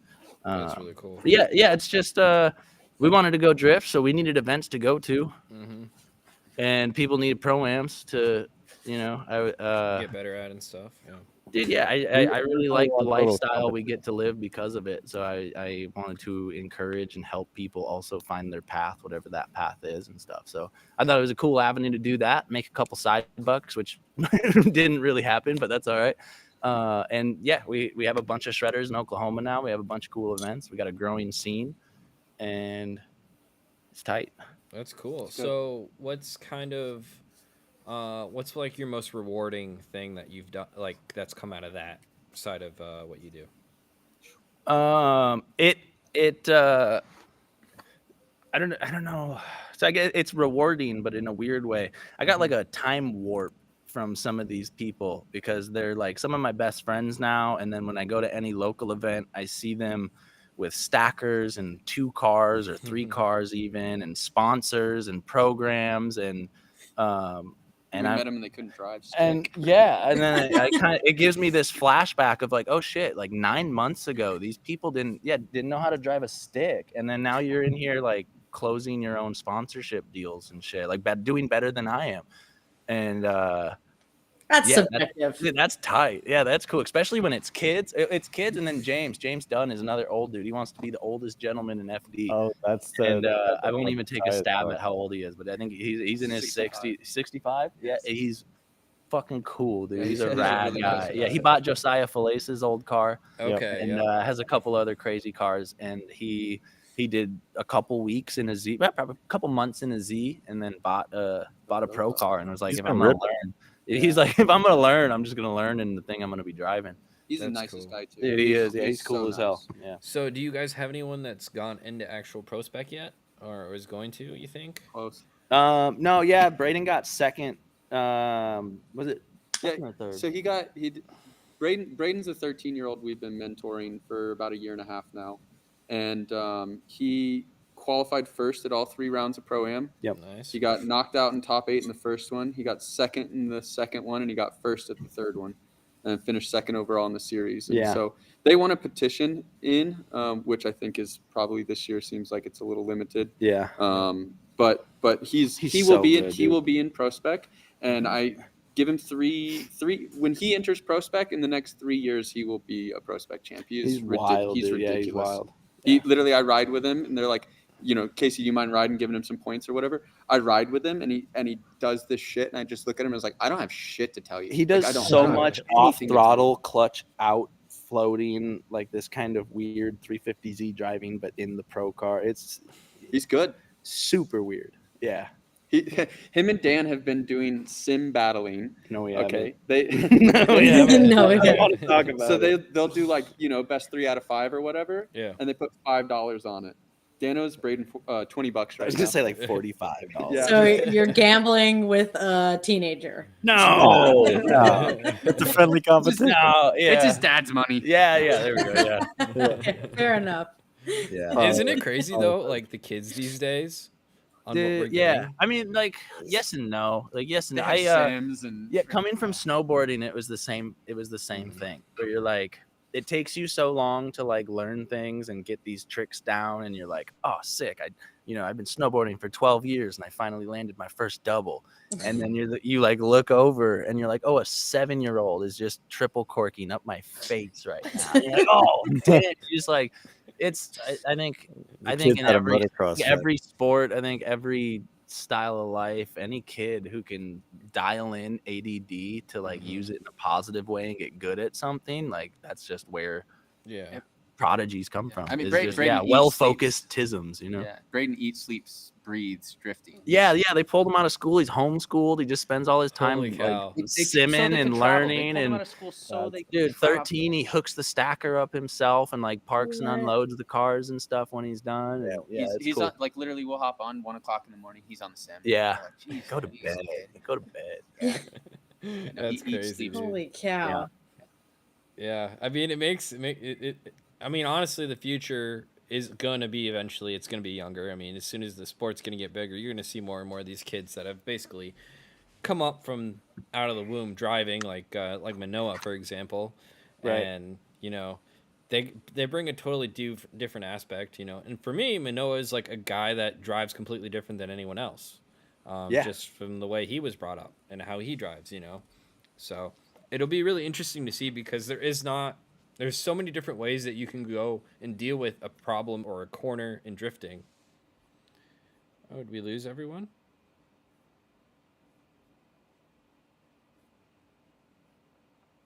Hello?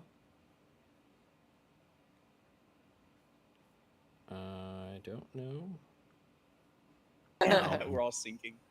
Hi. That's a good time. I'll be right back. I don't know what happened.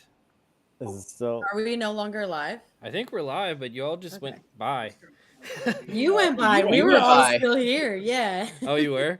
I don't Yeah. know. Like, I was doing the stream, and then Oh, y'all we were all. gone. I'm like, it's just me, guys. Hi.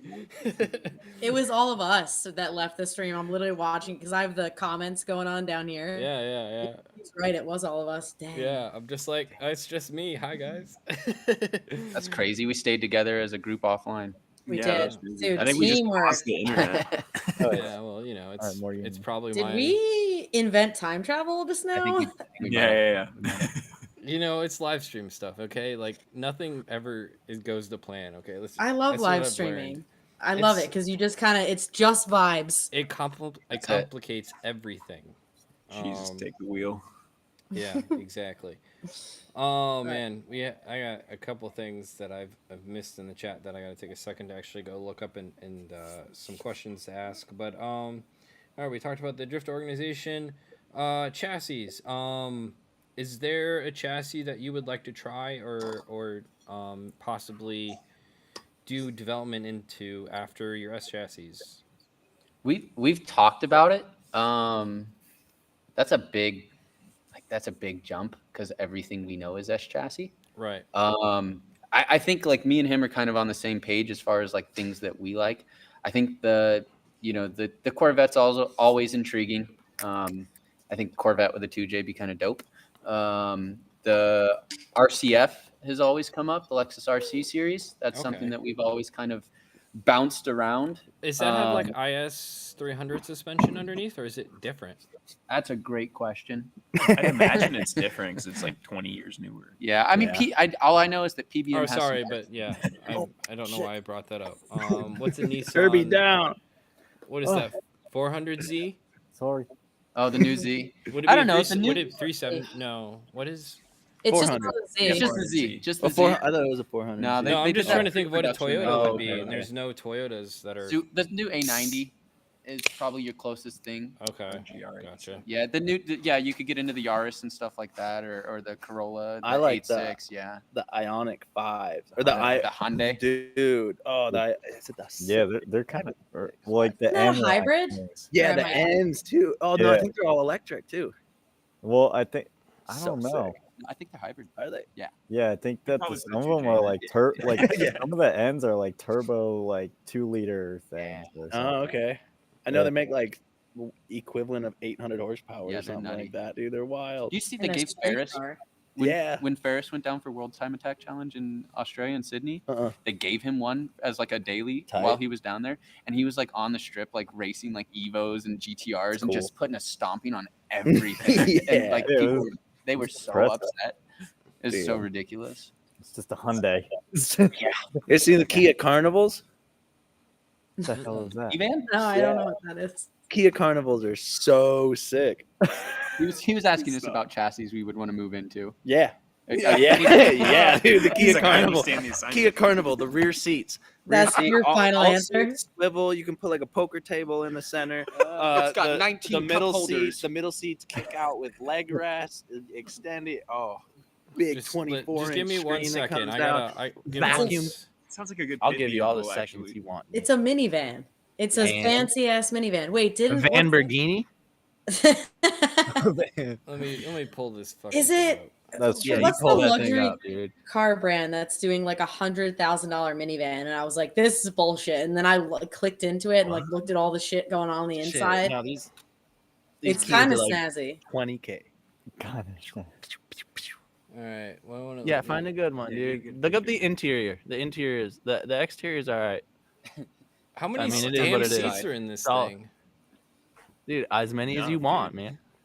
Why is Oh, that's full. Wow. That's full commuter style. You gotta look up. There's like Well, that's cargo van style. there's like full chill, The relaxing casino style. style. This The is like a casino new style. thing. Yeah, He wants a built van so bad. I want a built van so bad. Yeah, plans for next year we're gonna build Dan a Sprinter van. Dude. Then he gets to drive around the pits. Mhm. It's Oh, got yeah. like a Matching sprinkler livery would from the suffice. car. How do you feel about wagons? I like wagons. I have an IS 300 wagon. Oh, I like that. Tyler Capper. Neat. Larry Yeah. has one. Yeah, wagons are fun. How long until it has a But JZ that's just in because it? they're little baby cute sized minivans. That's why. They are. Stunted mini Yeah. vans. Yeah. So Dude, how front long? wheel drive, cheap. Everywhere. Yeah. Oh my god. There's the seats you need right there.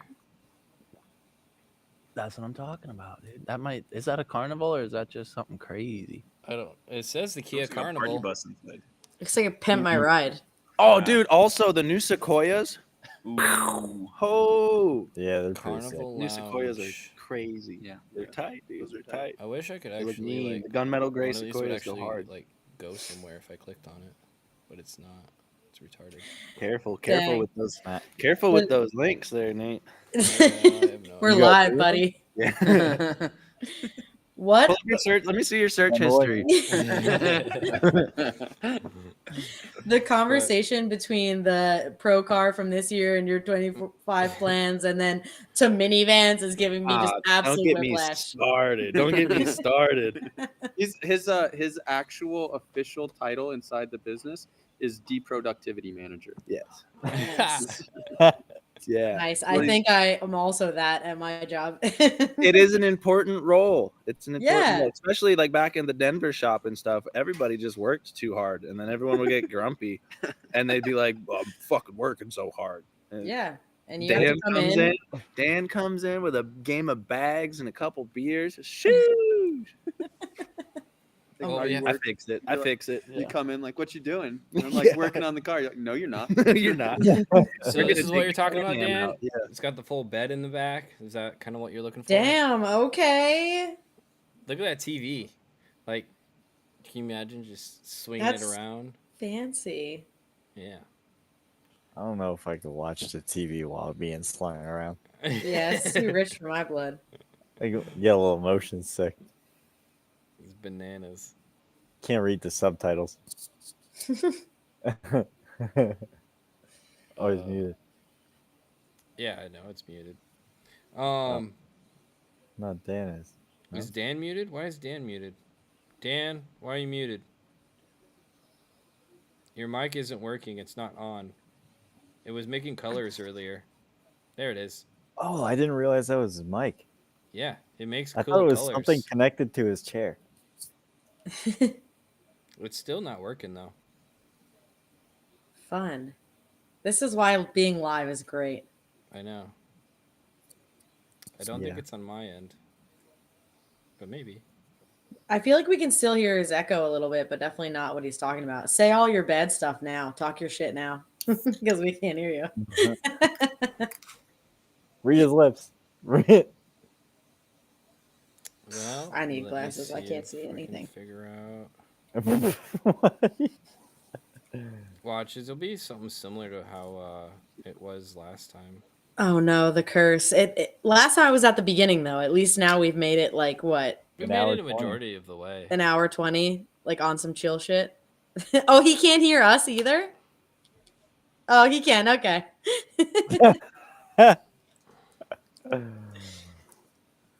Oh man. I'm just scared to like start changing things again. So I got Cloud Cam 1, Cloud Cam 2, and no audio. Hey, Dan, Hey. can you just pop in and pop back out? Yeah, we'll let Look him. at that. We'll see if that works. Again, the glories of live streaming. You Oh, never know what's shit, gonna there he is. happen. You're just like, oh wait, hey, let's That was No, I'm just playing. Can you hear me? yeah. Yeah. No, Tight. Okay, cool. it was good. I got Herbie. How many twisted teas you on, Herbie? 2, but I've had 2 games. Oh, come That's on. not much. All right, These we'll are get there. big words. We'll get there. But yeah, I mean, there.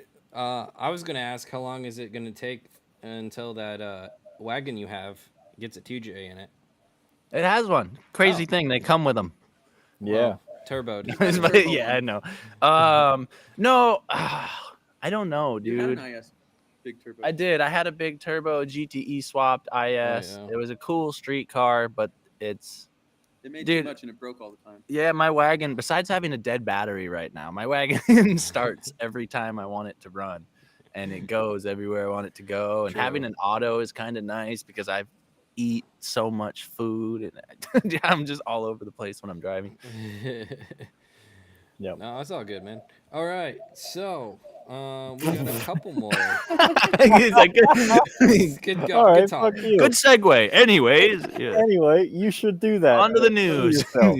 Oh, he's like being all Alright, bored see you and later. stuff. He's like, oh, I want a reliable car. I want it to actually start. You know, like that's no fun, but okay. Bro, I gotta get places. I have so if He's got so many cars that don't start. all my cars don't start. for that My one. IS is My race car starts. That's probably one of my most reliable cars at the moment. Hell I yeah. I drive my Lamborghini and my wife's car. Nice. Okay. Yeah.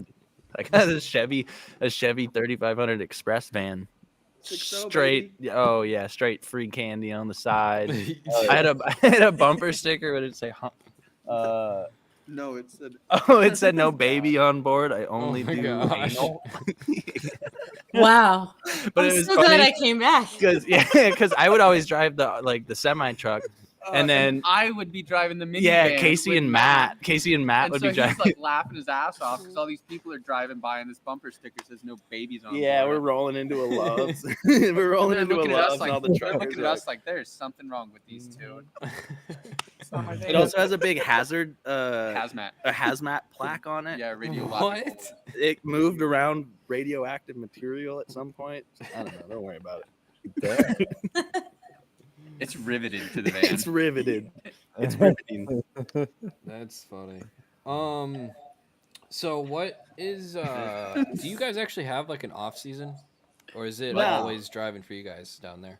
No, it's not always driving. That's for damn sure. But it is always doing something Program related. Yeah, program related, or even I guess even like your fun days and stuff, or not fun days, but like kind of not race car dedicated days. Still go to driving crazy carts, or we're building some cool drifty bar stool carts right now, or fun cars, or the Z's on the lift. yeah, Like snow drifting. It's sim drifting. yeah, the Can-Am. The Can-Am is just off-road drifting. It's all drifting. RC drift cars. Yeah, RC cars.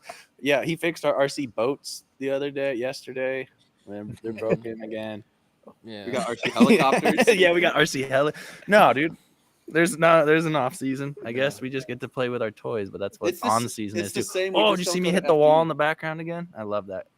I love that. Is your video desktop just the same video on repeat over and over? Yeah, it's my video I made last year. The 45 minute Cool. I one. like it. I remember that. That was a Yeah, good one. yeah. So, but it's just something to add in the background. But I like it. I had a fucking question, and then you guys kept talking, and I'm like, okay, now I forgot it, but that's okay. Sorry. Have Is you it made from- it around your compound yet? Oh no, I wanted to ask about your sim stuff. Like, how important Yeah. is that to you guys? Like, with like your practice and stuff like that. Like, Vital, dude. It definitely helps for practicing certain tracks. Definitely helps for getting techniques down in the chase at certain places when you can Right. hold and when you can kind of push.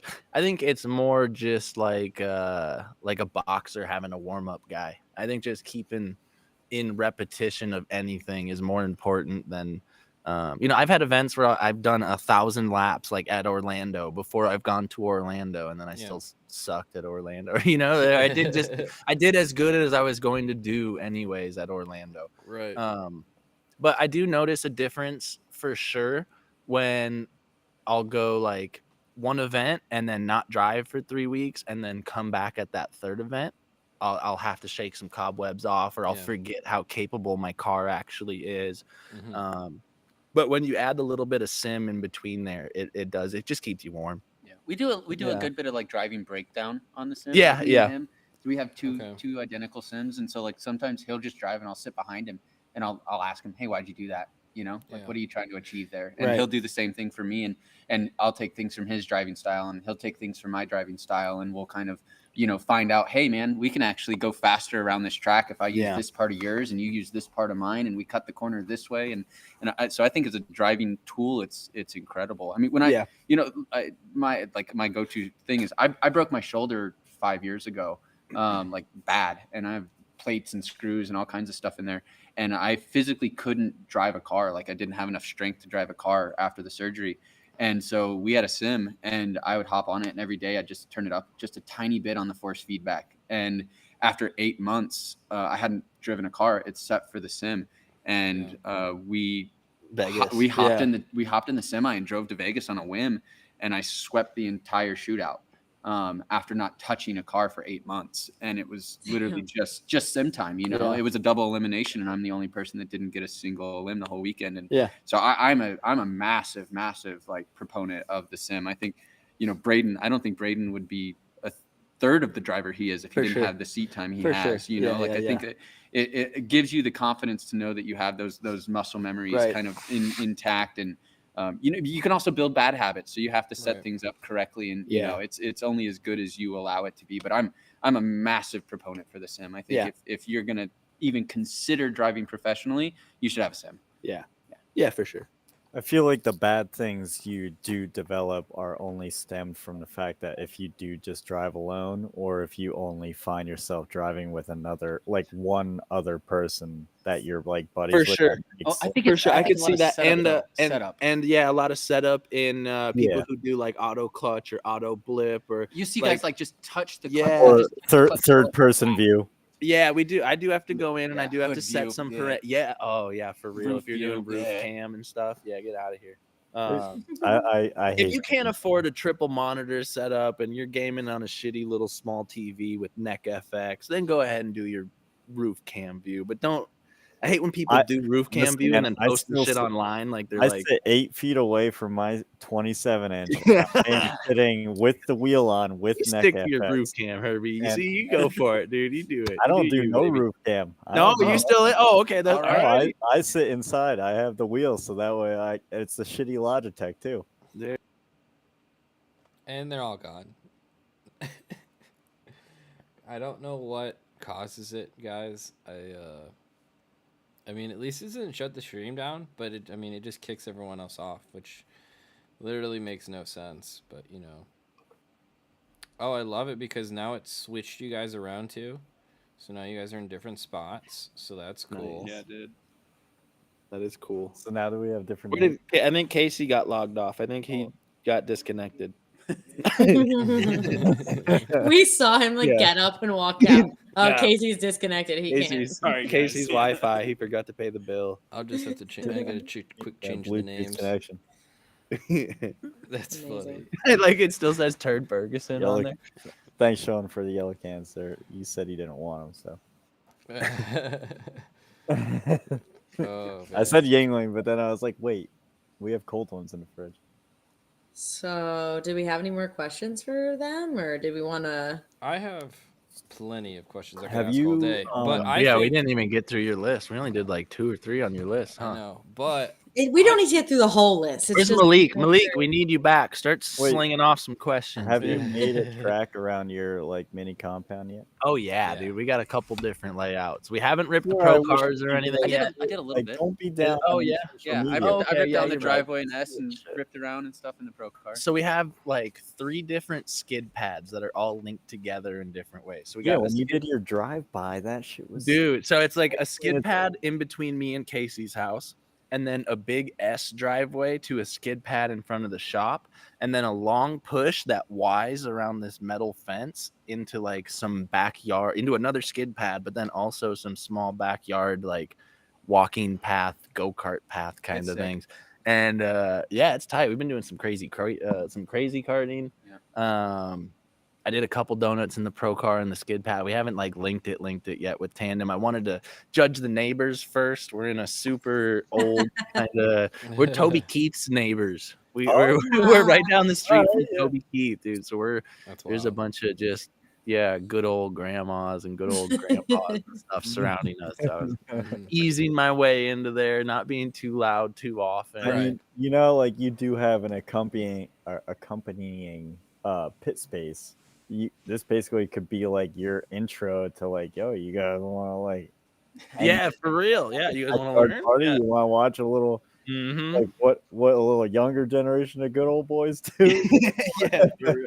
Dude, they're into it. Every old guy's Yeah, into they it. love it. That's like Bystrack, and that's his biggest fan base is old dudes, That's funny. 50, 60 year olds. Wonder why that is. Heck yeah. He just Get take that all Bengay service. money. Money, All baby. right, I got some more questions. All right, Phil What you got? Phil Fired asks, away. other than sim, how do you practice for comps? And then I would also want to know, so you're sitting on the line for your battle. What's kind of going through your head? 2 good questions. So for the first question, I guess it's for tracks that I've driven for a while, which there's never really like new tracks introduced, right? Like every once in a while, like you get a Utah or something, or New Yep. Jersey comes in. So for the most part, I can kind of go through it in my head, like chase, lead, follow. Like when I'm laying down the night before, I'll just kind of like visualize some stuff. The sim is huge.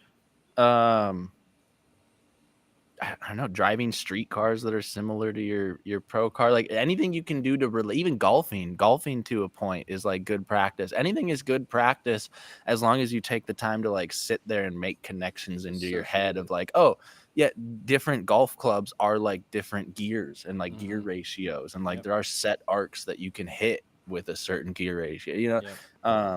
But yeah, no, just a lot of mental stuff, dude. Even if you've never been to a track, go find someone who has in-car footage, who's a shredder. Go watch their in-car footage, and then like you know, hopefully you can kind of pick out some focal points and track walks. Track walks are the biggest one, honestly. What do you kind of get from a track walk? What do you dude? I fill in everything that the sim couldn't provide.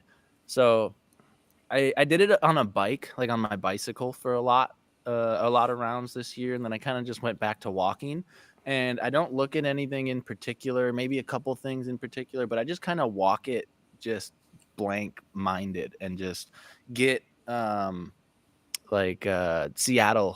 It's a bad example because I suck at Seattle, but Seattle, the bank is so long, but there's a bunch of different things going on. Like the lower wall is all blue and white. So you see a lot of blue, white, blue, white, blue, white flashing. And then you get the signs above it, and it'll be like all repetition of signs. And you can see when, okay, there's a big sign here, but the big sign ends and it goes back to fence and sky. So, you know, when you see sky, you're 3/4 of the way through the bank, and you kind of fill in these super vague, like coloring books in the track where you're like, okay, like, I'm just seeing a lot of white, red, blue. Okay, here's a big blue. I know that's going to get my attention. Or like St. Louis, when you're coming into the second outer zone and you're trying to find the beginning of the third outer zone, you can look up and there's like a big Toyota sign, or like you just go find shit that's on the track currently. And this changes year to year.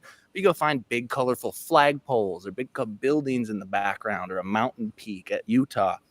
You just go out, you track walk, and you find big visual references that line up with places you think you're going to want to be looking at. So if you get lost in the smoke, you can't see the track, you can't visualize. You have some other reference point to locate yourself. Yeah. Smart. I love track walks. I think it's super helpful to like feel what it's like outside of the car, get your reference points, see how wide the track really is, or if it's like narrow in spots. Right. I think it's really helpful. For sure. And what was your second question, Nick? Nate? What's going through your head on the line and during the battle? Oh, that's right, dude. I got excited for that one, actually. That's changed over the years. So really, if the answer is anything, it's incorrect. For me, you know, and every driver is different. I feel like Kasey's more of a driver who he remembers his inputs after a run. I don't like kind of just like go and black out, and like a lot of drivers will say that. And so I'm sure some drivers go over, okay, handbrake, foot brake, turn, handbrake, you know. But like if I think about anything, my next run is ruined. And that took me a while to get over because it was always nervous, and it was always like if I was lucky, I could think about what I was going to do on the run. But most of the time it was like, you know, oh, I'm qualifying and Adam LZ's up behind me, or like, oh, just don't look stupid. I'm in Atlanta for the first time and it's raining. Like, don't look dumb on live stream. Like that shit'll creep into your head and it'll just ruin your run. But Sopa and Max were like super, I don't know, crucial in kind of developing what I do on the line. Those are FD line guys. Sopa runs the line for pro, and then Max has been doing, since Sopa has been announcing, Max has been doing the line for pro spec. And they're super good at telling what each driver kind of needs on the line, whether it's like if they're a driver who needs to focus and go through their routine, I think they'll just kind of chill back and do like the, you know, a quick fist bump, like ready, and then send them. But like a lot of times, like even going into the burnout box, Max would like draw little dicks on rocks and then like give me a rock. I'm about to go out and like follow somebody and I'm nervous and scared and the live stream's going. And then Max is just like, I don't care, dude. Look, I gave you a rock with a dick. And he like he pulls you back out of all of this crap. And like him and Sopa are so good at just like Sopa will just do dumb little stuff. When I purge my nitrous, he just like looks scared. He just like, like, you know, or he'll just like when I pull up to the line, he'll just give me like little baby flick offs or something, just anything to like, hey, don't be in your head, you know. And like they were super good at helping me realize that that's what I needed, was to just not actually think about That's what I'm something I've never thought of. Is this so? It's so Does great. SOPA kind of like, and those so the line guys, do they kind of know then? Like each driver kind of has their own little We're Yeah. ritual? friends. Yeah, dude. we're, I like, would friends with them. you'd be surprised. I think there's a lot of people just in this sport who like approach everything super artistically. Mhm. But if you're not in like a video production role or something where artistically isn't something on the job application, like no, Yeah. you're supposed to send guys down a starting line. You're supposed to make Right. safety procedures are done. Like you're Yeah. not supposed to be artistic. But then no, like Right. SOPA does kind of artistically, like autistically maybe even, I don't know. But he does. He's like, hey, that fucker's nervous. Like, let me get him out real quick, dap him up, which I mean, kind of does kind of go back to his job of like sending a nervous driver down Atlanta chasing somebody in a $200,000 car is not safe. So like, good on him for being able to be like, hey, no, let me just relax this guy real Well, quick. he's looking you top to And- bottom to make sure your gloves are on, your things strapped. Yeah, that too. Yeah, And so he's like seeing, like he's doing his reading visual, body but language he's and stuff. picking up. Yeah, he's picking Yeah. up your eyes. He's picking up like if you're all tense in the car and backed up in the seat, or like he sees those. Yeah, he breathing in sees your those things, and, your harness, you know, stuff. Max that Max gives you is so rocks, good at but it, Max will walk up to me and he'll crack the dumbest jokes. Dad jokes. Yeah, he'll just crack the dumbest jokes and be like, "Hey, you look stupid out there." And I'll be like, Thanks, Damn, dude. right, yeah. Thanks, dude. Yeah. And he's like, "Nah, just kidding. Go get it." You Yeah. know, like they're really good at kind of bringing you back to, Yeah. hey, like you're here for a reason. You know what you're doing. Stop. Right. Just go do Right. the damn thing, Yeah. dude. Right. Like, you know. Yeah, but also it's and at least for me personally, I guess I'm a goofy guy, so of course both of them are gonna give me goofy energy. Mhm. But it is like a friendly reminder to be like, hey, fucking dummy, like you worked Yeah. hard, you did all the not fun stuff. Like this is the 2 minutes and 30 seconds you're gonna enjoy this weekend. Right. Like, Yeah. don't not enjoy it. Like, hey, come on, go have fun, go do your best. Don't forget to fucking enjoy it. Shout out to grid workers, because I think For that is real, a dude, theme yeah. like all the And way Ed, shout down. out Ed. I was driving US Air, and that was my first time at that track, and it was my first time driving like a big elevation change, and I'm like shitting my pants on grid, and some dude just comes out of nowhere dressed as Frozone and like points at me and like does a little dance and then sends it, and I'm like just laughing, and I didn't even like It was a better lap, I bet. yes, it was. Yeah, tight. So shout out to grid guys. For real. No, just doing the full lock stuff too. Running our pro-am. We run our pro-am with like 11 people, like 11 volunteers throughout the whole day. Yep. And yeah, I'll do cones. I'll repaint the lines, which me painting the lines is actually we just bring drywall and I go out there and I mark every outer zone and interclip with drywall. And then I'll go and someone will crash and I'll help tow them off. And then I'll sprint back up to the judge's booth and hop back on the microphone. And I'm like realizing like how much each person does when you know. Yeah, holy 100%. shit, dude. Yep. What was the seat time car that you used to get decent at drifting? 350s. 350s. 350. I went before I met Kasey and before I had any good like mechanical mentorship in my life or anything. I would just buy 350Zs until they blew up. And then I had a buddy, Camish in Minnesota, who helped me change a lot of stock 1Js and a lot of stock VQs. But even that at some point, and this was pre-COVID too, back when you could You're get the reason why 1Js are so expensive. for real, dude. Yeah. No, pre-COVID when you could get a good running driving Z for $1,500 or $2,000, Right. and you could get 4 or 5 weekends out of it, and then just sell the shell for $1,000. You're like, oh, that's a decent plan, dude. I don't know. When you're not not a the worst. mechanic, it's not. Yeah, Right. I'm That's just funny. renting. I'm renting this car for $500 for 5 rounds, and I will That's- destroy it. That's amazing. Yeah. Phil asks, do you still have any coaching, whether it's driving, mental, or physical? I feel like you kind of answer that when you guys kind of bounce each other ideas off each other, you and Kasey. Yeah. We also drive with so many other people. Yeah. Okay. I would say there's a little bit of, I don't know if coaching is a good word. Right. There's a lot of collaboration between a certain breed of drivers. And you'll notice it's a lot of the owner operators who trailer their own shit and work super hard on their own stuff that like dude, no one hides secrets or anything. If you're struggling, like someone's gonna come up to you and be like, "What's your fucking wheel speed, dude? I tried to follow you and you're like so short." Like, so they're, oh shit, okay, I'll bump it up 10 miles an hour. Or like, so as far as like, I don't know, little tips and tricks on track. Like one time I walked up to James Dean at Atlanta and I had no visual reference coming up the hill for where the outer zone started. And so I was like, all right, James Dean is the tallest dude here. He's got to be able to see stuff the best. And I went up to him and I was like, hey, dude, what are you looking at when you're coming up the hill to like see the start of the zone? He goes, the cone. He's like, the cone. And I was like, what? So we threw a little 1.5-inch Bucky's seat booster in my car. And it picked me up, dude, 3/4 of an inch. And it just raised me up enough over my dash where I could see the cone coming up the hill. So like and honestly, for a couple of years, I had just been pointing, shooting, and guessing and looking at like, because all you can see coming up the hill in my car when you're below the dash was chain link fence up on the bridge with like a couple banners and stuff. So you could maybe, like I said, you pick a colorful banner to shoot for and stuff. Right. But he was just like, no, I'm looking at the cone. I was like, oh, oh, all right, cool. So like, yeah, like little track specific tips and stuff like that. I feel like coaching is more just like me kind of asking other friendly drivers their techniques and stuff. But then, yeah, we do a lot of sim work. The Oklahomies. Yeah, dude. Yeah, me, Kasey, Josh Love, Robert Thorne, Jack Davis. Nick Jimenez now.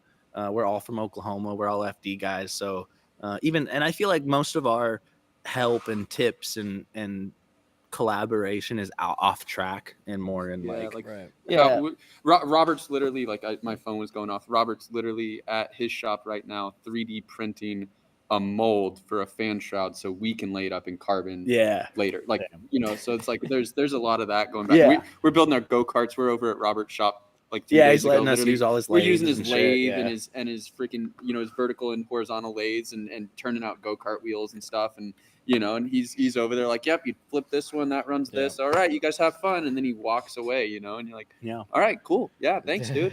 Same thing. He comes, he needs something. He needs help with something. It's nice. There's a lot of collaborative on that aspect. And I asked in Irwindale, I asked Robert, I said, hey, your initiation's sick. What are you looking at? And he walked over to Dan and said, you need to look at this.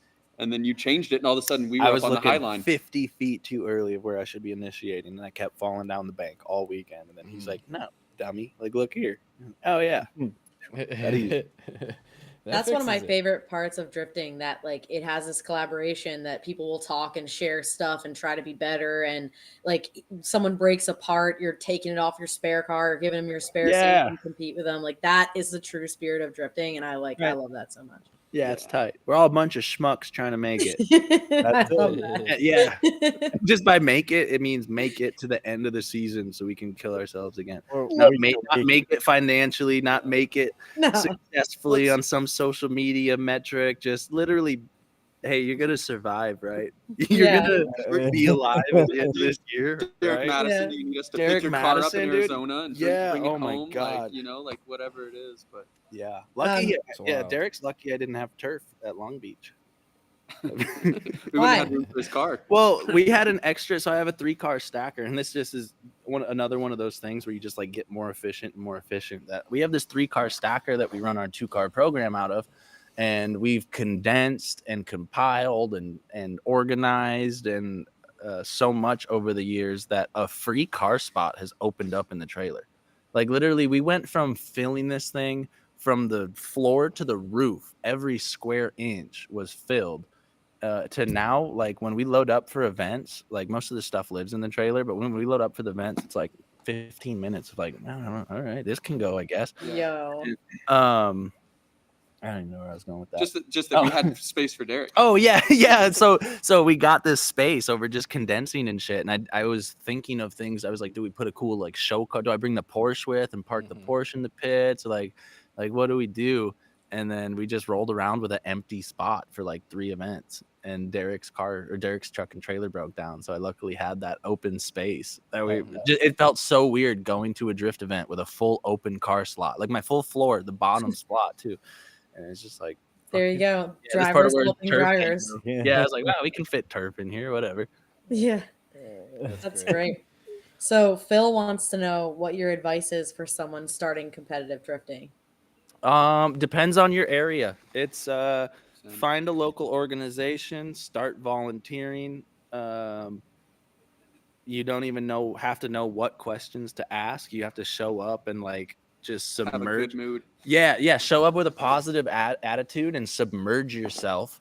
And then once you've submerged yourself, you can kind of reevaluate and be like, okay, what aspect do I feel like I would be good at here? Am I a crew guy? Am I a driver? Am I a marketing guy? Am I just some dude who flips burgers on the grill and brings a good attitude? Like they're all super.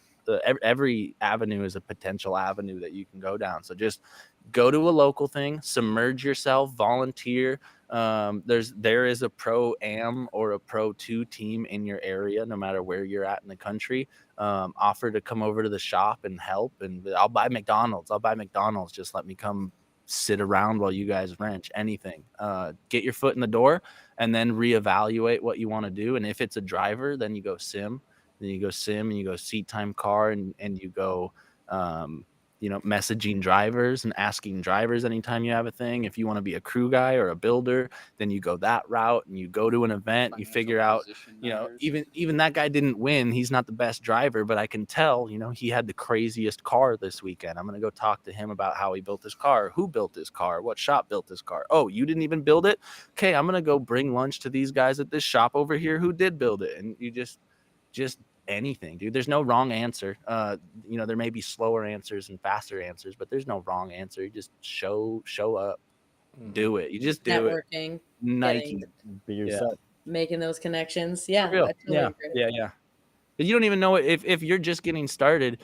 You don't have a true view on what you're gonna be the best at. You may have your idea. Forums. Yeah, stay away from forums, stay Oh, away from God. Facebook, stay away from don't unless it's private messages with people, reach out to people. Dude, all pro drivers are so open. Most pro drivers are so open and like will actually communicate with everybody, and that's a nice part about being a driver with like a smaller social media is I reply to every message, every, like literally if you message me, you can message me whatever, hate shit, you want to talk shit, let's go, like whatever, like but you can get a hold of me. You can get a hold of a lot of people.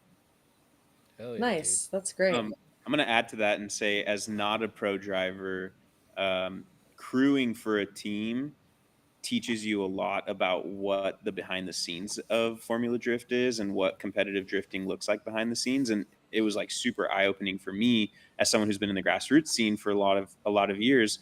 Coming into the professional scene just was super like eye opening, and seeing like there's so much more hard work that goes into all of this than anyone can fathom looking from the outside, whether it's as a driver or a crew guy. So like, if you want to be a driver, go crew for a team. And that's not like new advice. You've heard that before from other drivers, from other crew guys, like go crew for a team, see what it's like. Yeah. Nick Jimenez, he was on their crew last season. Now he's a driver. And I mean, I've heard him talk about how helpful that was to see it from this perspective before seeing it as from a driving perspective. Yeah, he knew where all the meetings were. He knew all the FD staff. He knew what was expected who of him, you the drop your timeline, tires off what with. safety equipment he needed. He knew all of those things before he even showed up to an FD event. Yeah, because he did a full season of being with us and understanding how that process works. Right, and like that's something that I didn't realize, that like FD doesn't like hold your hand through this stuff as a driver or as a crew or as a program. Like, so it's really your responsibility to figure this stuff out. Like we have Emily as our spotter, so she's like kind of trying to figure things out in the background for us and getting answers to questions that we're trying to figure out. But it's like, as a new team, like no one's there telling you like, this is where the media meeting is, this is where the drivers meeting is, this is where you enter the track. Like, so for me, like showing up to Atlanta for the first time, like they're like, okay, get all the stuff to the hot pit. And I'm like, cool. How do you get to the hot pit? Or like, can I walk there? They're like, no, you'll die if you walk to the hot pit. Oh, you have shorts on? Rips your skin off. Oh my God. We were standing like collectively in Irwindale, and everyone kind of glances over because out of the corner of our eye, we saw somebody in shorts. And as someone's going, oh no, Andy Luck is like imminent. And we're all like kind of watching, kind of not watching this dude get his ass screwed out. Sick. I'm the one that's like Andy shorts. Andy. Shorts, get his ass, get his ass. Love to see it. He just rolls up and goes, "Is it your first fucking day?" And we're all like, We made actually Emily. I had this idea and Emily brought it to life, but for Irwindale. That's okay, guys. You don't get to hear the story. Why does it do this? I don't. I'm just, and they all come back at the same time too, which is the weird thing. Yeah. All right, dude. That Yeah, was a so few wet. years ago. Okay, but now I have to know. we're all just like, Oh, Capitan. Heck. He looks stressed. All right, so what is she making for Andy Luck? So she, like, you'll see some of the guys at like the FD banquet, the pro banquet, they like some of them show up kind of dressed goofy or funny, and some of them take it super serious and they've got like prom dresses on and stuff, and like it just depends. But we thought it'd be kind of funny to take it a little more funny, and so she made up this giant hard card, this like full size hard card, and this massive Formula Drift lanyard that it just looks like you took a hard card and a lanyard and blew it up like 10, it's like 9 by 10x over. 11. Yeah, it's huge. And it said like Andy Luck, like definitely Andy Luck, fun police, and like all these other The whole backside had warnings. like it had like a and it had stuff, like a like a this card does not actually get you into places, blah blah blah, but it's like it'll let you, but it will let you to her daughter. it will right? let you tell people they're fucking morons, this kind of stuff. And so, does give you power over the police chief. Exactly. So it's just this big wrote out thing and everything. And so we gave that to Andy at Irwindale, and he he loved it. Obviously, he thought it was absolutely great and stuff. But it is that kind of that fun aspect with him. He's such a like a absolute hard ass. And then once you break that shell, like if you're just not a fuck, don't be an he's asshole. not a dickhead. He's like, He is such a nice, genuine, like he probably hate us for saying this stuff, but he's such a nice, genuine person. Don't like, want anyone knowing that. And he will have your back, and he'll tell you shit straight to your face. Like if you fuck up, he's gonna let you know you fucked up. Like he doesn't hold anything back. And a lot of people like take it as like aggression and like, oh my god, fuck that guy, but like he is like genuinely, he's one of my favorite people. In New Jersey, Kasey Kohl had a migraine or something. He did overnight motor swap in your car, right? Yeah. And didn't get any sleep and whatever, and then went straight into competition the next day and still had my shit to take care of. And then at the end of the day, he was like, done. I'm done. And he's laying up in his bed in the RV. All the lights are off. No one else is in there. And then Andy Luck comes in the door. Is he in there sleeping? Hey, you fucking pussy! Starts shaking the RV, like banging on the door. And I was just like, oh. I was like, I don't know. I was like, if it wasn't Andy. Yeah, I was like, I don't know. Right. Take this right now. Yeah, I would have told him to shove it if it had been anybody but Andy, I think. That's amazing. Amazing. Dude. I love that we get like a really awesome and fresh and new Andy Luck story every time we have a guest on here. That's like, I bet, dude. Yeah, he's all entertainment over there. If I could tell you Andy's stories he's told us. You guys should have him on for a podcast. You should. Oh, that'd be cool. He gets some wild stories. We'll see. He definitely has a lot of stories. He's been around the block. Yeah. 21 years of this crap. Yeah, that's crazy. It is. How long have you guys been driving for? I call it 3. Driving and FD are 2 different things. Driving just driving like drifting. Period. I've been drifting for 8 years, 6 in FD. But I don't count my first 2 years of pro spec. Or pro, was it Pro 2 back then? No, Pro 2. Pro 2 back then. You're 6 years into FD now. Yeah. Yeah, I only did like 1 year before Pro-Am. 1 year of actually. Yeah, we did 1 year traveling around and 1 year of Pro-Am. But in FD we're at 6 years. Or I'm personally at 6 years. But yeah, my first 2 years I didn't even qualify, I don't think. Right. Year and a half. Yeah, it was like 64 drivers or 68 drivers competing for top 16 at the time. Mm-hmm. Got knocked out of the bubble every time. Yeah, so I don't know. I consider it 3 since I made it to pro. I restarted my clock. He's been in a drift car 8 years though. Yeah. And then I started, I'd say, messing around with drifting in like 08. A while ago. Yeah. Yeah, like 08.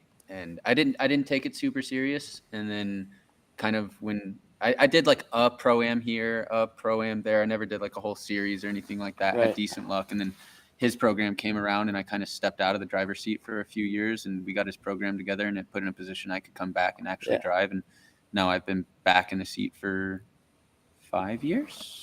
This is the end of your third. Yeah, something like that. 4 or 5 years of back in it, but like started driving in like 08. Yeah. Hell yeah. Got my first 240 in 07. Yeah. Honestly, how I much did that truly would have cost? thought you drove a lot longer. I would agree. I would have guessed that you drove way longer. I want to know how much the 240 from 07 costs. So that 240, the very first one I paid $400 for it, but it rod knocked out the block the first time I cranked it. And so I went back and got $100 back. So I was $300 into that. And then my my pro car was it like rust free, like a chassis, like an actual like? Yeah, no, it's a full running car. car. Yeah, full car. And then Thanks, Obama. Yeah.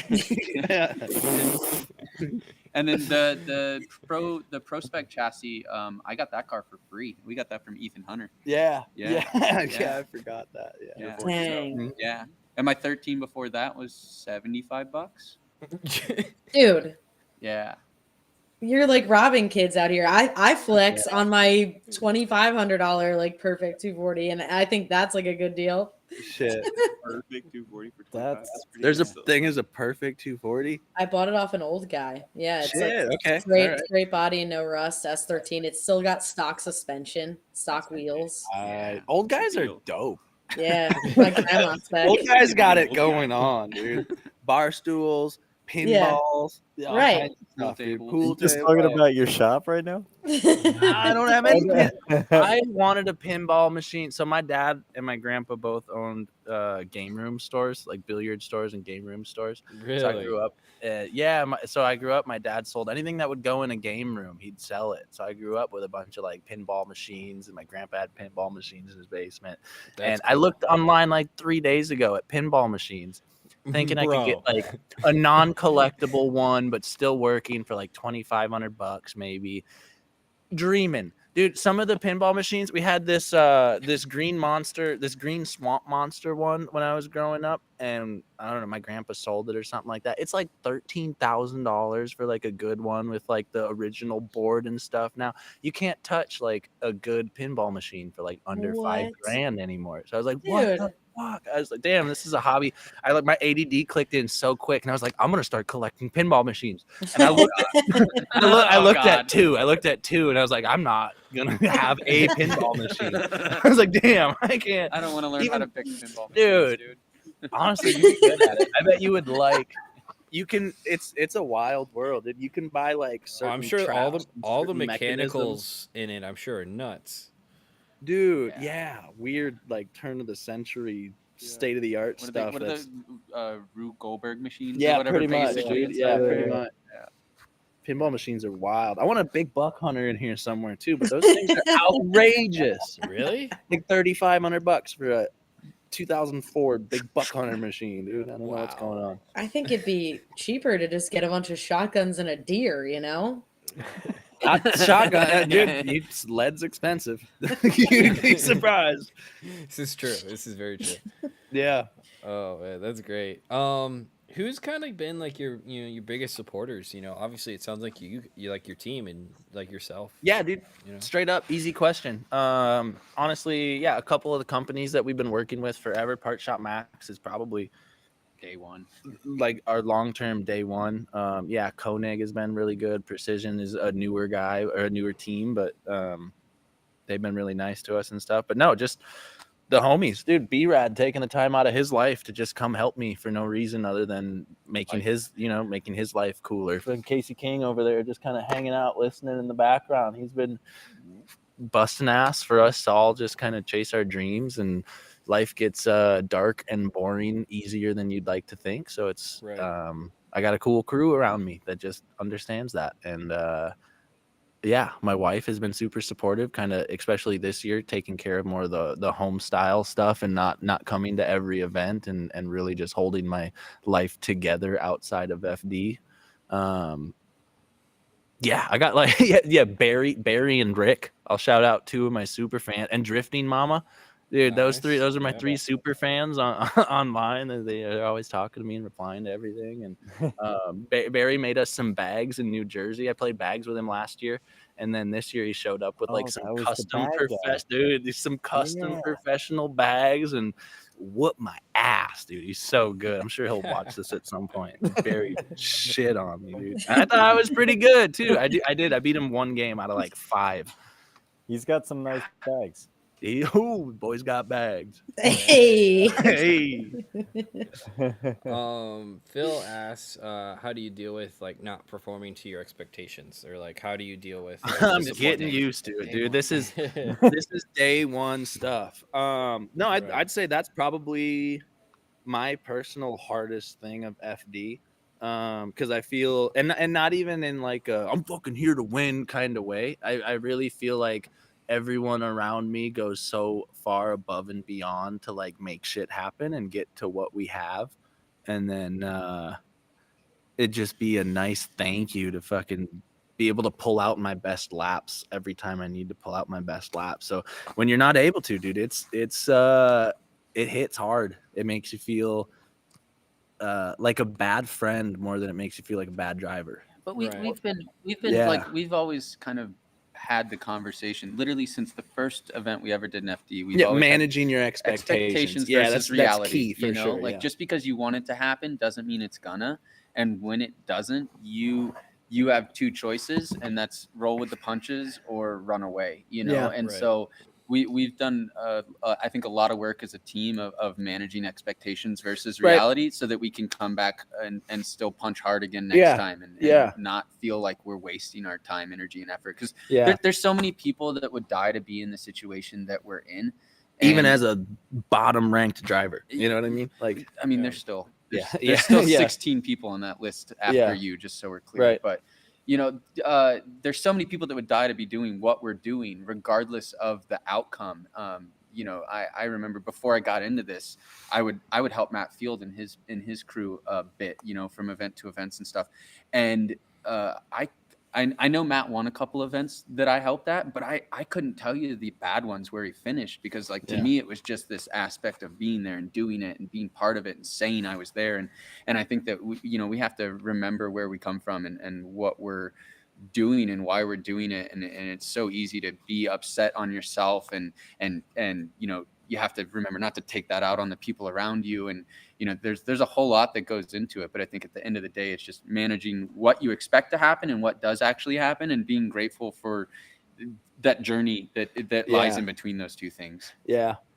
And I will say this year, it was easier for me to kind of like accept. I got knocked out in 32 every round, which like at the beginning of the year, dude, like shook me. And I was like, what the fuck am I doing here? But then it did kind of take me a second to kind of like, sink back into the realization that the people that I'm competing against have been here for a really long time. And even some of those people before they were here came from a motorsports background. And like, being an FD driver is so much more than driving. It's the marketing, it's the pit, it's the travel, it's the logistics, it's the house, it's the shop, it's so much more that like driving is so small. But then even so it shook me for a while, and I was like, damn, dude, what am I doing here?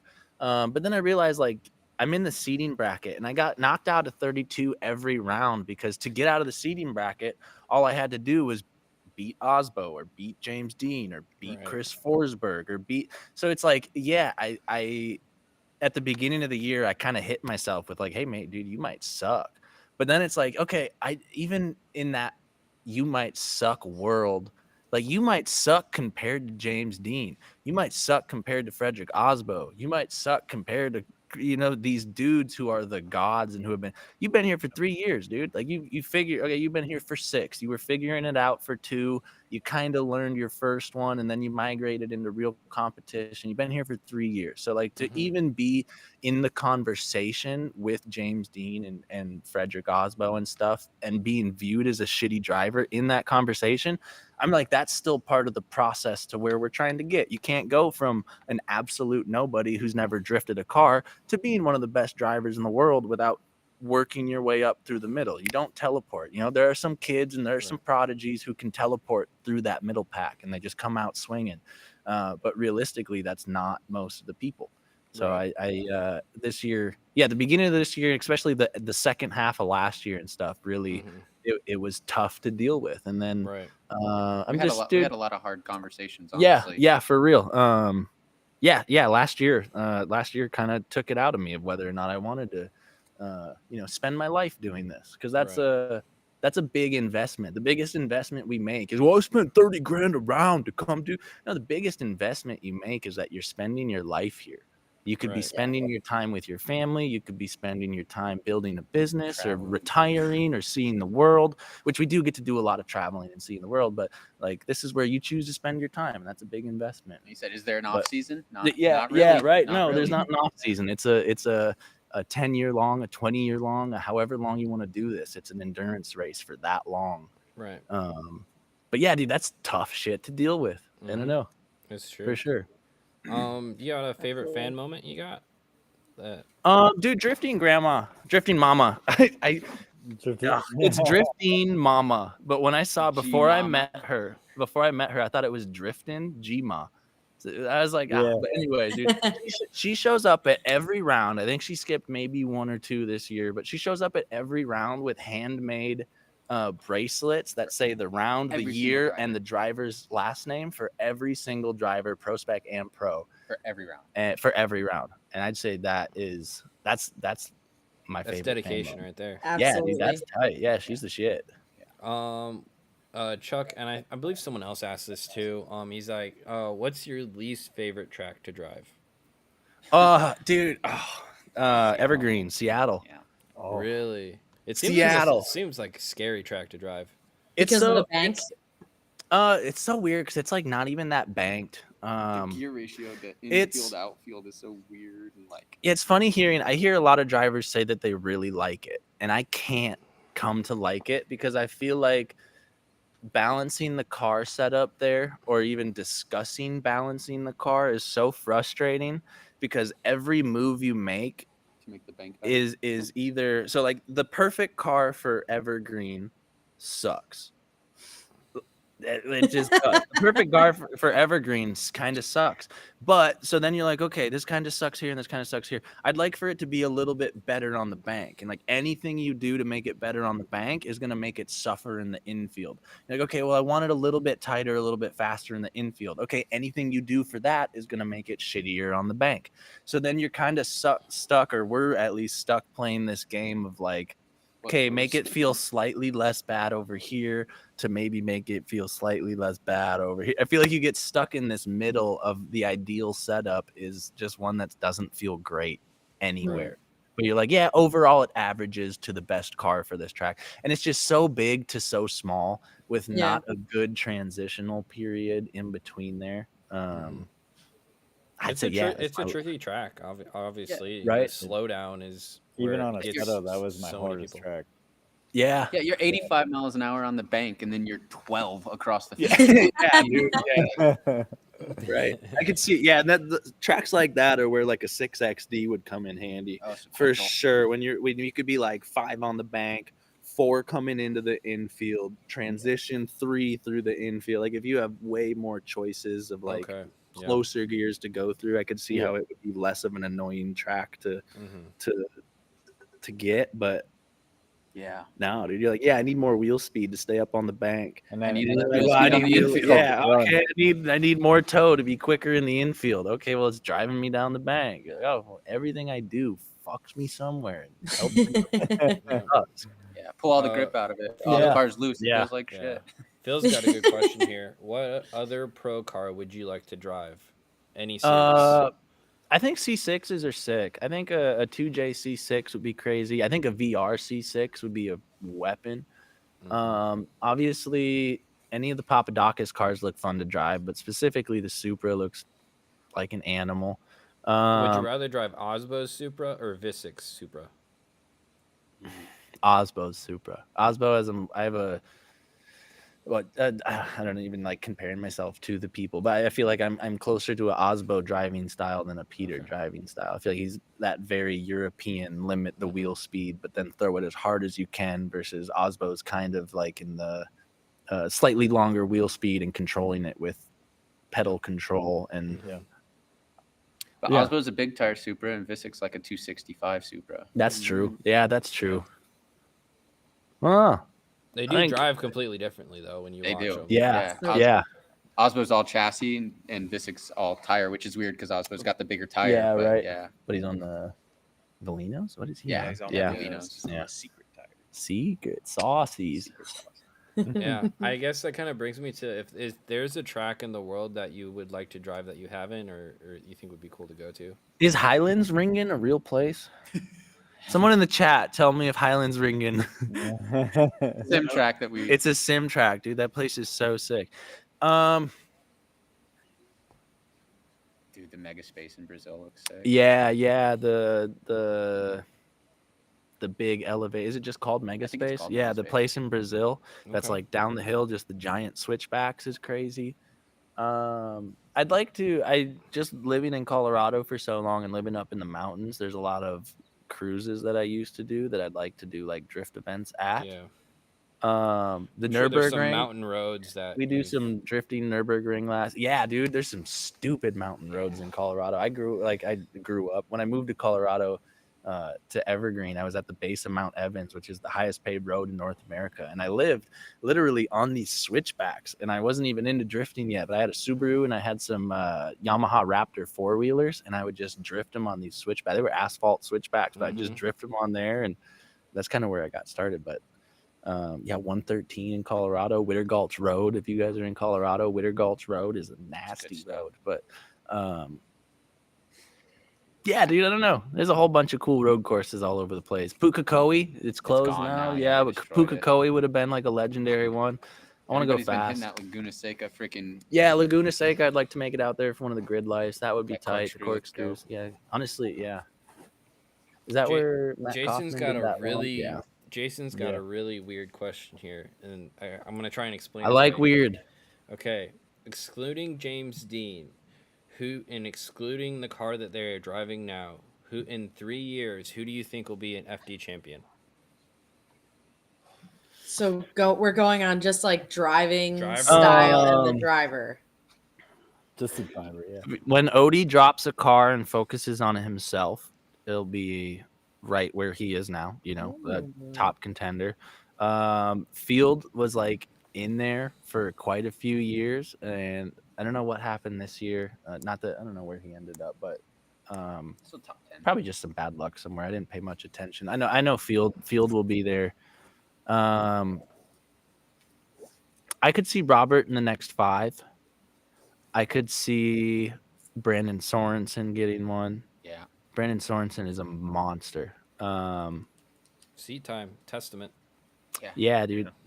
Honestly, there's a handful of people that just need a little bit. Everybody just needs a little bit of luck and a good program. That's like, there's so many people like that's. I mean, I feel like that's the thing with Field in the 2 years prior where he gets second. It's he lost it literally at Irwindale the 1 year.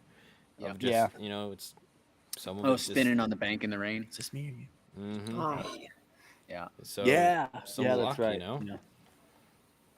Yeah. No, a little bit of No, luck that's a goes good long question, way. dude. I like that. Yeah. But it would be interesting in 3 years. I mean, I think of like the kids, like whether it's a Sorensen, it's a Manoa, or something like that. It's I feel like without talking about any kids specifically, like I feel like it's almost a double-edged sword, getting the hype of being like that kid driver, because like I don't know, Once it goes away. Yeah, once it goes away, you better be able to back it up. Like you don't only have to back up being like your actual level of driver, but you got to back up the fluff that you got from being like a kid too. So like Brandon Sorensen was great at it. Brandon Sorensen went from being, like one of the craziest kid drivers to, Mike Kojima keeps that thing fast, and Brandon Sorensen's an animal. So he was able to actually like keep it up and be like, oh shit, no, now he's an aggressive dude. Like he's just a really aggressive dude. But I feel like, as many 32 battles as you might kind of get some help with or something. I don't know when that's gone. Yeah, when that's gone, you're gonna have to fill that void with something extra When that Jared you have can't- to when pull out Jared of. can't say 15-year-old. Yeah, honestly, yeah. And whether or not that comes into the judge's mind, or I'm not saying anything like that. I think or not, like but an example of this is Connor Shanahan, yeah, because he was a kid for the longest time, and then eventually put it together and won his DMEC championship. right. Yeah, So- backed it up. Yeah. Backed it up. Yeah. Yeah, not saying that it's something that kids can't do, just saying that it's like an unfortunate byproduct, that It is is, something they will have to go through. Is like, all right, you got to double stamp it now. You got to like, Yeah. Well, here's a can't topic that I stamp a double always love. stamp. Here's a topic I love to discuss is Herbie likes Dumb and Dumber. Yep. do you think Yep.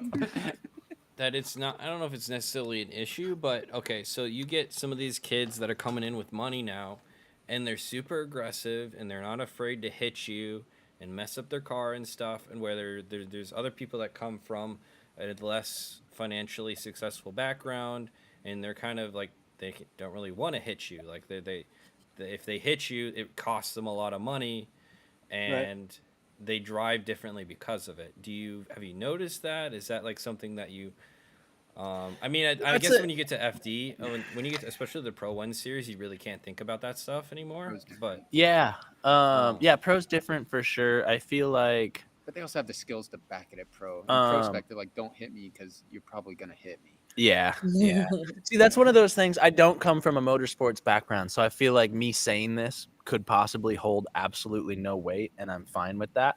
Right. But I do feel like motorsports in general has been and kind of is rich dude playground. true. So like, yep. so And that's what to be made the- drifting to unique. be I feel to like. be the broke guy getting butt hurt that a rich kid crashed into you. Yes, that's a shitty situation to be in for sure. Like, yeah, I'll come over and help you try to pull your bash bar out or something. But like, also, You're on the track. that's kind of as shitty as it is. Like, you're trying to make it into rich kid playground world. Right. So that's just one of the shitty byproducts, I guess. It's Which- true, and it's interesting because I mean, as drifting gets more and more popular, more and more people with money are going to show up, and that's just how it is. which is what you want too. Which This what is you need, yeah. that's How do you bring money into this tiny little economy that we actually have? You know what I mean? Mm-hmm. Yeah. No, I mean, honestly, like I said, it's gonna be real interesting to kind of see. And if we want to quick check and take a look, FD has made some announcements on some of the drivers for next year, and there's some interesting crazy ones. stuff. The names are gonna be wrong, but I'll fix that in a sec here. I just want to make sure that you guys can see what I'm looking at. All right, so we have the list right here. So tiny. Oh, I can't see that. I'm trying to make it bigger, okay? Let's see. All right. So I guess these are all people the first top of the list is all people returning. The only name that's missing is Power, I believe. Am I correct in saying that from last year? I heard that too, but he said he was coming back. I thought Carney wasn't on there, and Yeah. Wang's not on there. Yep, And Kearney who? and Wang were Wang. on there. Wang. Oh, Wang. Yep. Yeah. I think those are your three. Okay. Gotcha. And Joao. Joao's in the prospect. Yeah, list. Joao's in Yeah, he prospect. bumped down. So 4 people. Yeah. Which cool move, dude. I think Farouk started kind of a cool wave. It's okay to not. Josh Love did it. Yeah, Josh Yeah. loved it. Yeah, dude. It's It's cheaper. It's less. Yeah. yeah, it's less- it's a different game. It's a slightly more enjoyable game. It's also a slightly more challenging Jason game. said honestly. Kazuya's missing, which is interesting. Yeah. Oh yeah, we did hear that. Yep. Kazuya's done. That's Yeah. crazy. Yeah. Right. No more lose. Apparently he's like a JZS chassis guy, and so Yeah. he's like looking for a JZS chassis to run in. He just wasn't about the program anymore. Kazuya. That's Well, crazy. something to be said for taking a year off or dropping down for a year, or more. Right. Yeah. Yeah. It's no death sentence. You can For come real. back. Yeah. I know when Farouk did it, it's because he had his kid. You Yeah. know? He, Yep, he yep. stepped away. He did his dad thing and kind of got that part of his life situated and decided, Yeah. like, I really like spending time with my daughter. And I think that I still love drifting, but I don't want to dedicate that much of my time to it anymore. And so Yeah. that's the big reason I know Farouk came back to Prospect instead. I like that. That's good. Yeah. It's cool being able to like not half commit. Half commit's a bad word, but like it's cool Right. to be able to Just a half small commit commitment. to the traveling circus. Because it Right. really The feels traveling like I feel bad. Like you see people step off the train, right? Yeah. And then like in a year, you know, you'll come by and you can like wave at them. You'll be like, hey, and then they just go by again. You're like, oh shit. Except for Rad Dan, Yeah, that's what I'm saying. You can pull them back on. They can get back on, but it is it is easier to do when you're still half committed. interesting. Yeah, right. Yeah. So honestly, there's not a lot of new names. I was thinking there probably will be more added in. Jack Shanahan. Jack Shanahan's a Yeah, big Jack. one. But right, yeah. So like, Yeah. there's Jack Shanahan and Luke Fink are the two new ones that we Right. didn't know Jason. about. Which for- Luke's that's coming first, on. Luke's coming on Matt Field stuff, right? Was that confirmed? I don't know if that's confirmed, but that's kind I of heard what that I was. he's gonna be. I saw he driving the posted a RB video. I powered didn't watch the R32. video. R32? R32 RB powered. Yep. No, that's got to be a troll. That's real. Yeah, that's It's what an he said. Australia thing, That's dude. crazy. Not a Huh. Corvette. It's confirmed in his Australia own things. video. Damn, is he coming with He goes- literal? Are they? Is he gonna do a literal RB fest? Hey, Yeah, but he's you gonna bring forget over the that Australian they make part. RBs work where he comes from. Yeah, I was Yeah, like, hey, he's we were gonna talking. bring- I They figured spin- it out. They spin the opposite I way. figured it out. So RBs, they have the head oiling issues where all the oil gets stuck in the head and doesn't drain back down. Yeah. So if you're on the other southern hemisphere, if it gets stuck in your head, then it gets stuck up bottom. Bring it down low. Yeah. Bring it back down. That's why they work. That's why they work over there. Oh, my Science. gosh. Skyhands. Something like that. Some. I Herbie, have what a you puffing feeling- on over there? Meatloaf and sweet tea? Yeah. Heck yeah. What flavor is that? 15. I Sour got Fab? Nah, no, I don't like the sour ones. What is it? I got mint. Oh, boring. Boring. I'm fiending, dude. I see you hitting your vape. Blackberry. I just squeezed the pouch. I don't know. Gotta what get all my it is. juice out. Disappointing. Like a Nike Air Pump. yeah. For Oh my god, a deep cut. yeah. I was feeling all the exciting additions or subtractions are going to be like a little bit closer to when next year starts. Yeah, Like, well, it kind of goes into my whole argument of like they need to have a wild card system to make the bracket a little bit more interesting. If they do it again, You think a wild card from Pro Spec or just a wild Pro. card from any so- random drivers or what? Not random drivers, obviously. If like for example, if JTP wants to come run around, or you get a guy like some European drivers that Does come he have a over. and championship though? JTP, no. Did he never win No, one? no. I thought he won one. No, Like but like, 06. but then I feel like you're almost in the ballpark of like what Vaughn did, and Yeah, dude.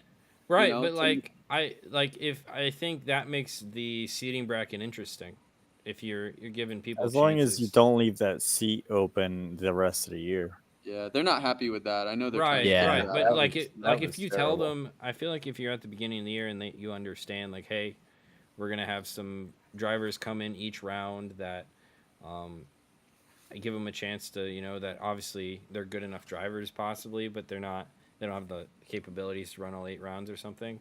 I don't know. I think don't know. it would I will- add- I feel like that would, and maybe there was a slight step that way this year. I Mm. feel like it takes away from the Serious. the Series. the overall feel of a series championship.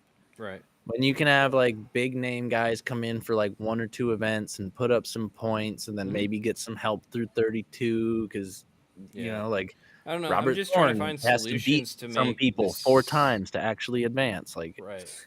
Well, I'm trying to figure out ways to make the seating bracket better, because I personally like it better than qualifying, but it needs changes for it to really like be worth it for people to drive, first of all, and second of all, like it stinks if you're battling the same guy over and over again, and like we even Yeah. saw that in top 32. So it's like there's got to be ways to spice things up a little bit. how do you guys feel about seating? I don't know. I like it and I don't like it. I like it as a spectator, and then I dislike it as a driver, and then I like it as a driver and I dislike it as a spectator. I don't know. I hate it. Kasey, well, I will agree. The pro spec one sucks. I don't like the pro spec one. I like the pro one that goes full battle out, in certain ways, but I don't like not being. You're like you qualified top 16 so many rounds Yeah. that you would have never even been a question if you were going to be in the show. And not only that, you would have gotten somebody that was struggling that weekend because you were always in that top 16 Right. side of things. And now instead, it's like we have to go in and fine, we win our spot in the main show, but we're going against one of the top 8, Yeah. basically every single time. And so Yeah. it is this wall that is like, oh, here's a nice step and a mountain, Yeah. and it makes it really hard to, like, as a team to even like step up that energy and like Yeah. the mind space and everything and the car settings. Like if we're, Yeah. you know what I mean? We're going to go against, no offense, but we're going to go against somebody that is more our speed. The likelihood is we're not going to have the car absolutely to the moon. Right. But if we get Osbo, the car full goes kill. to the Yeah. moon, Yeah. and so it's just this giant step that has to be taken. And Yeah. when you get that seating bracket and you get that giant step, if you don't win, you're back in that same exact position next, the next event. And it just kind of repeats itself because you have such an insurmountable battle in front of you. Whereas you could go out and lay down a better qualifying run than Osbo. Right. And now you've got a good positioning for the Yeah. show. And that aspect of it doesn't exist. The Yeah. previous round plays into your success at the next one. And Yep. I hate that. I Yeah. absolutely hate that. Yeah, like because- I do good in Utah. Like if I had qualifying in Utah, I would have qualified good in Utah. But I get bottom of the barrel because Osbo beat me in St. Louis. So I'm like, I don't like Osbo, the best drifter, one of the 2 or 3 best drifters in the world, taking me out at a small track that is completely different than the next place we're gonna drive. I don't like that. That's what dictates my seating position going into the next one. You know what I mean? Yeah. it just compounds. It Yeah. it literally is this compound. Like Yeah. when we did The practice is good. The media is good. Like getting to do runs with your homies at night is super fun. But then the wear and tear on the car kind of sucks. The extra tires you go through kind of sucks. Like there's definitely good and bads to it. The pro spec one, I'll totally agree. I'm not on board with. Like I don't even know what my personal count is. I don't know if I like it or dislike it because I do genuinely both. Right. Yeah, we don't forgive you, Herbie. We just we I were was talking trying to about hold you. it. We were talking about you while you were gone, and I was trying to hold it in. brother. everybody quiet. Everybody quiet. Oh, yeah. Well, I mean, I hope we get some new people in here though, like, cause I agree. I feel like FD really could use another like 10 drivers. Yeah. You know, just I'm prospect. Yeah. Yeah. Like another 10 or like refresh 10. and Different put two- 10. Yeah. Different no 10. in pro is what I'm talking about. Oh, okay. Yeah. But you want Yeah, for sure. I see that too. Just because like there's so much dead space when it comes to the seating bracket, and even we're getting buy runs, and now they could easily change rules so that there's no buy runs in top 32, but no one wants to see a buy run in top 32. But the buy runs are a product of people showing up at one round and then not showing up at the next round, and so the seating bracket has double people that aren't showing up or Right. holes Right. that exist because of and the they previous and group. they need to be able to take account for that kind of stuff. Yeah. Right So now that to me, like that's not necessarily a driver count issue. That's a driver being there for every single round issue, or having a system where it goes, okay, guys, we've got 2 holes in the seating bracket, so actually this round. You were not taking 1 through 8, because 5 and 6 aren't here. So we're taking 1 through 10, and you guys are just going to fill into that line. And having an understanding for how that system works would be a better solution in my mind. But I don't like the holes in the bracket. But I also understand that that's there's a good quantity of those where you show up. Forrest shows up to Seattle, but then he doesn't show up to Utah, and Vaughn shows up to Atlanta, but then he doesn't show up to Jersey or St. Louis, or those. Yeah. That's what creates that problem. And so if you do things like a wild card driver or whatever, the way they cycle in and they cycle out, that creates a whole nother can of worms inside of that seating bracket just based off that. Yeah. No. It's Yeah, true. that's a great point. So Organizing it slightly better could definitely solve that problem. Yeah, and it's hard, we like they've talked about things, and it's like, whoever finishes first in the seeding bracket gets the same points as everybody else that's already in 32 that got, from the last of it in, and now everybody below them gets, one less point for second in the seeding bracket, two less points for three in the seeding bracket, and so forth and so on, so that it kind of does give you a little bit of benefit over everybody else in the seeding bracket. If you win it, it's not just getting to say, I won it, and now I'm Right. going against 8th instead of first. Because sometimes That's a way to sometimes look you at may want the guy in third instead of I think Utah, Trent Beecham gets third and James Dean gets 8th.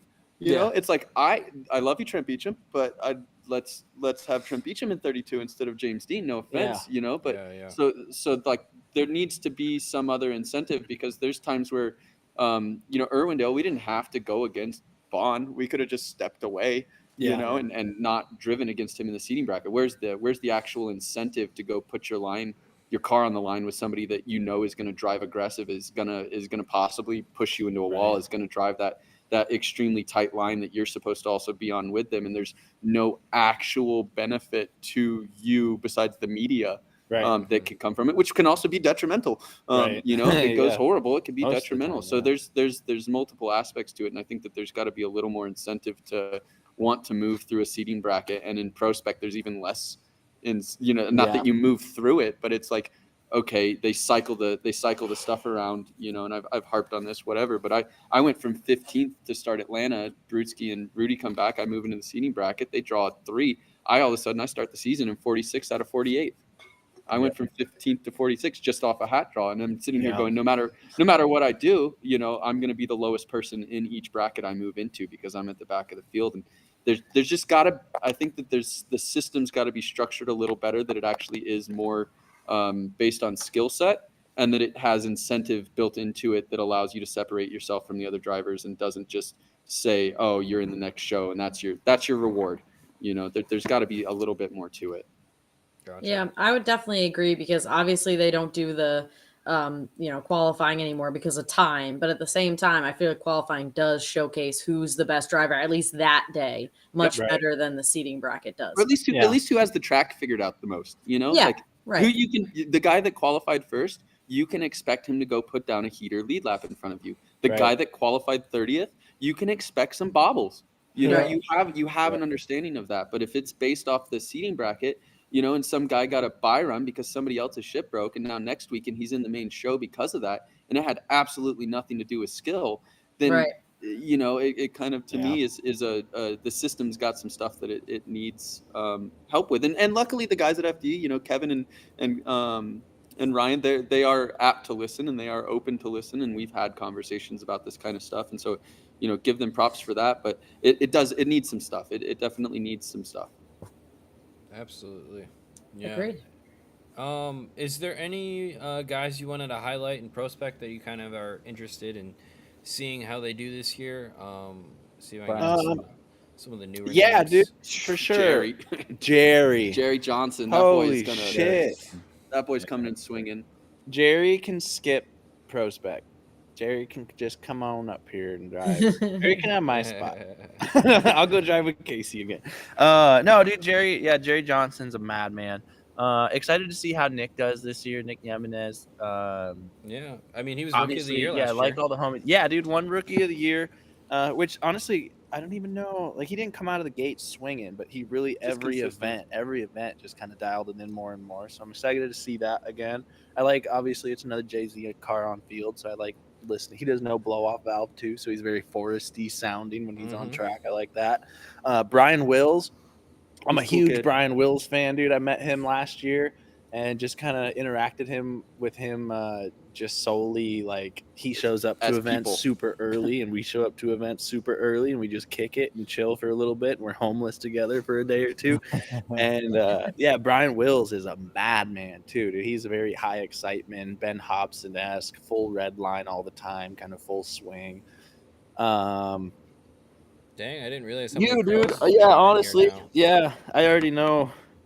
Yeah. We don't get good luck with stuff, so I'm gonna see Kasey Kohl run into another fucking hiccup, and something's gonna happen. And he's still gonna do good, based on the circumstances. But God, wouldn't it be nice to just get a year? Yeah. Yeah. That you No, get it's true. torpedoed in the lead or something. Yeah.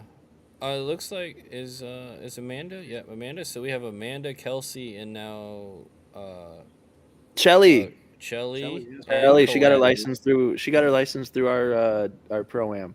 And That's Colette. great. And Who was Colette. I just excited to? So- Colin Zielinski, dude. Colin Zielinski's another Yeah. little shredder. He's like, I don't know. He's got watching that him. purple Yeah. car. Yeah, him and Ross Budizov. I don't know if they're still teammates or whatnot, but they came to a couple of our events as teammates. And is he from Minnesota? No, he's East Coast. Is he? Budasov comes to one of the events I announced, the Drift Indie stuff. Yeah, okay. They're both super Yeah. cool kids, and they kind of like remind me of me and you when we first started. They just are really, they do everything themselves. They travel themselves. They like animated. They talk to everybody. yes, they talk to everybody. They go around to every pit. They like go around. They're like, okay, what do I need? Okay, stacker, graphics, crazy. Okay, and they're just like, boom, okay, and then they come out the next year with all of it, like kind of well done. And yeah, Colin Zielinski's a cool dude. No, Who it else should is be, coming in this year? Who's Who's your East Coast guy? I want to see Brian what Hopp, baby. Brian Hobbs.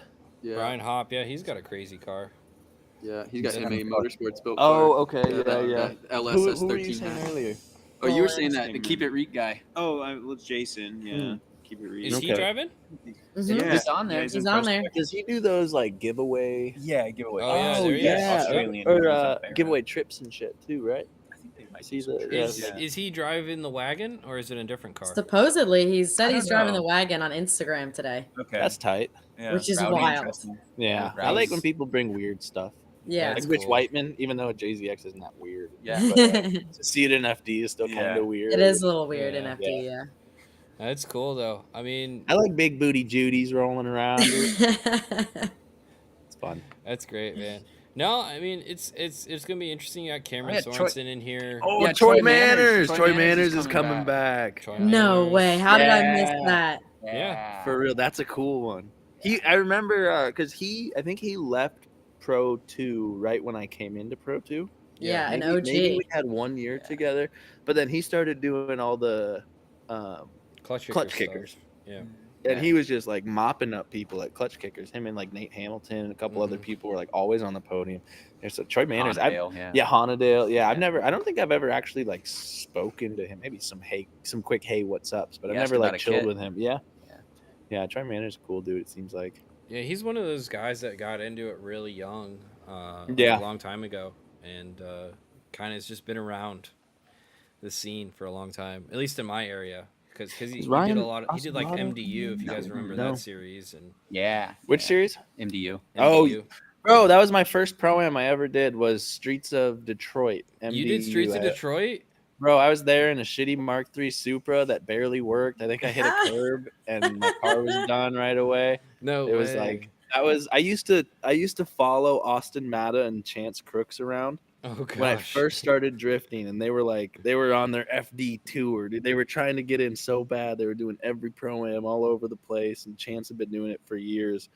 And then Austin I was made like, it now. yeah, Austin made it. Yeah, Chance did too for Well, a I mean, little Austin bit. Pro. Yeah. Yeah. But no, I followed them around and I was like, all right, I'm gonna fucking do it. I'm gonna try it. And I went to MDU Streets of Detroit with them, and who's the 350? Arnaldo was one of the judges with the 350Z. He works for one of our companies now. Ronaldo. Ronaldo. Yeah, he has Ronaldo. black 350Z. Where does he work? Chase Chase Kits? Bays. Chase Bays. Yeah, that's right. He works at Chase Bays now. But yeah, Alfaro, that's his last name. yeah, that's right. That's right. Yeah. Wow, way back, dude. Nick Swan ran it. Rolando. That's what it is. Rolando. Yeah. Yeah, Heck are Nick you talking Swan about? ran it back in the day. Dude. Oh yeah. Dude, yeah, MDU. that was such a cool event that Right. probably shouldn't happen ever again. Yeah, dude. The Midwest needs some more organized stuff for sure. There's actually some new stuff coming out, at least in Michigan, where I'm from now. So I'm That's cool. actually able to drive events now, which is really cool. Tight. But Drift Indie's still doing their shit. Like they're Yeah. They do They just the don't- street legal. they do Street League now. You guys ever make it up to Minnesota for BIR? I haven't. I have not. Brainerd Me neither. International Raceway is one of the coolest racetracks I've ever been to, like including management and everything. And they have this like rental condo inside the tracks. compound that overlooks the skid pad that like Yo. everyone gets way too lit at, and Camish's head ends up through the drywall every year. Dude, the And carousel there. but yeah, Chance and Austin used to do family events there, so it would be like me, Chance, Austin, Jamie, and a bunch of like the cousins and stuff. Which Austin Matt is my cousin. I don't know if you guys know that or not. Yeah. But I did not know that. yeah, we're all Minnesota family from up there.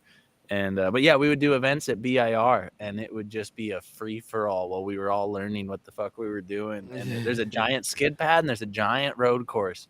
And yeah, dude, the first year we had the 14. It was dry sump and 6XD sequential, 1100 horsepower. We're doing like fifth gear, 148 mile an hour entries at the end of a NHRA drag strip into turn 1 at BIR. Dude, It's that's wild. nuts. It's cool.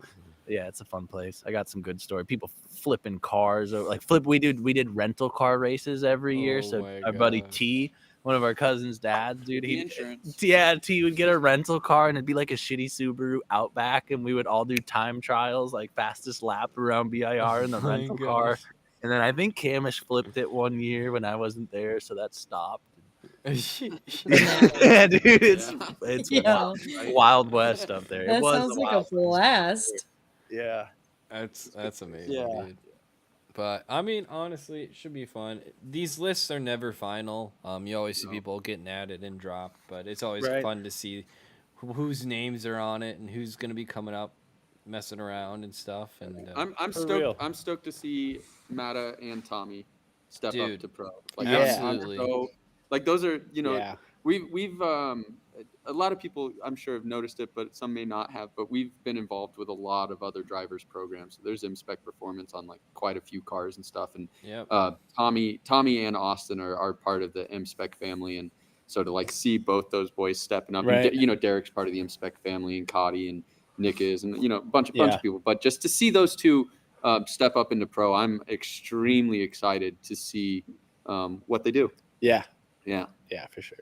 Absolutely. No, and like you said, they're like growing up, Yeah. Yeah. I like it, dude. I like more and more of like my class Mhm. of like, and not like classes in like tier, more of classes in like graduation Yeah, class. guys you kind of drove Um, with, and you feel like Yeah, you dude, can I like compete the with. more and more Rome. of them. Yeah, dude, Rome, Brandon Sorensen, Amanda Sorensen, Micah Diaz. Not that he's still doing it, but Yeah. who else came from the Drift League? There was a good handful of Yeah, drivers there's a that came section from the of Drift people that League, came but up. yeah, dude, it's cool. And then like all the people that I did Pro 2 and Pro Spec with. When I moved into Pro, Josh and Mike Power and like a couple of the homies moved up around the same time or at the same time. Mhm. But I still felt super out of my element. I still felt like I was a Pro Spec driver, just happened to be driving at the same time as pro. But then like the more and more of my homies come up into pro, the more and more like it gives me confidence too, like as a driver, because I'm just like, fuck yeah, all right, my boys are here, dude, let's do this. Let's go. Hey, it's still driving with your friends at the end of Yeah, the day, no yeah, matter for what real. level you're at. Right. Hell yeah, dude. Well, again, I appreciate you guys coming on. It's almost 3 hours we've been on, Ah, Dang. which is we've been awesome. yapping. I Keep only it had to rolling. pee- I only had to pee twice, dude. Look at that. Now we get into the after hours. Yeah, exactly. Yeah. Oh, I I gotta heard actually, Phil was asked- open a beer now. Phil was asking in the chat, Sarah, when are you driving Pro Spec? Guys, I am not good. I drive like She's too twice afraid that a her year. car's gonna break and this, that. All the while, it was already broken before she even drove it. So I stay just like driving through problems that I should spend time fixing. Stays because broken. You don't even have to be you don't have to have a car that works or be a good driver. You just got to be good at marketing. I think there's a lot of drivers that, that fill those boxes. No, I'm like perfectly content being involved, like what you guys were saying earlier, that like just showing up to events, hanging with friends, like being a part of a team, but not like I don't need the spotlight of being a driver, and I could still love drifting just as much. And I like the fun events. Like I love showing up, like shredding, breaking your car, fixing it, and then like having 10 to 20 million beers afterwards and like chilling. That's what I like doing. Hell yeah. Sounds like a good plan. Yeah. Oh man. Well, again, I appreciate you guys coming on. If you want to give a quick shout out to anyone that I know we talked about who supports you guys, but just give me some quick social media links and Yeah, like. where can they find you? Where can they follow and support along on your journey?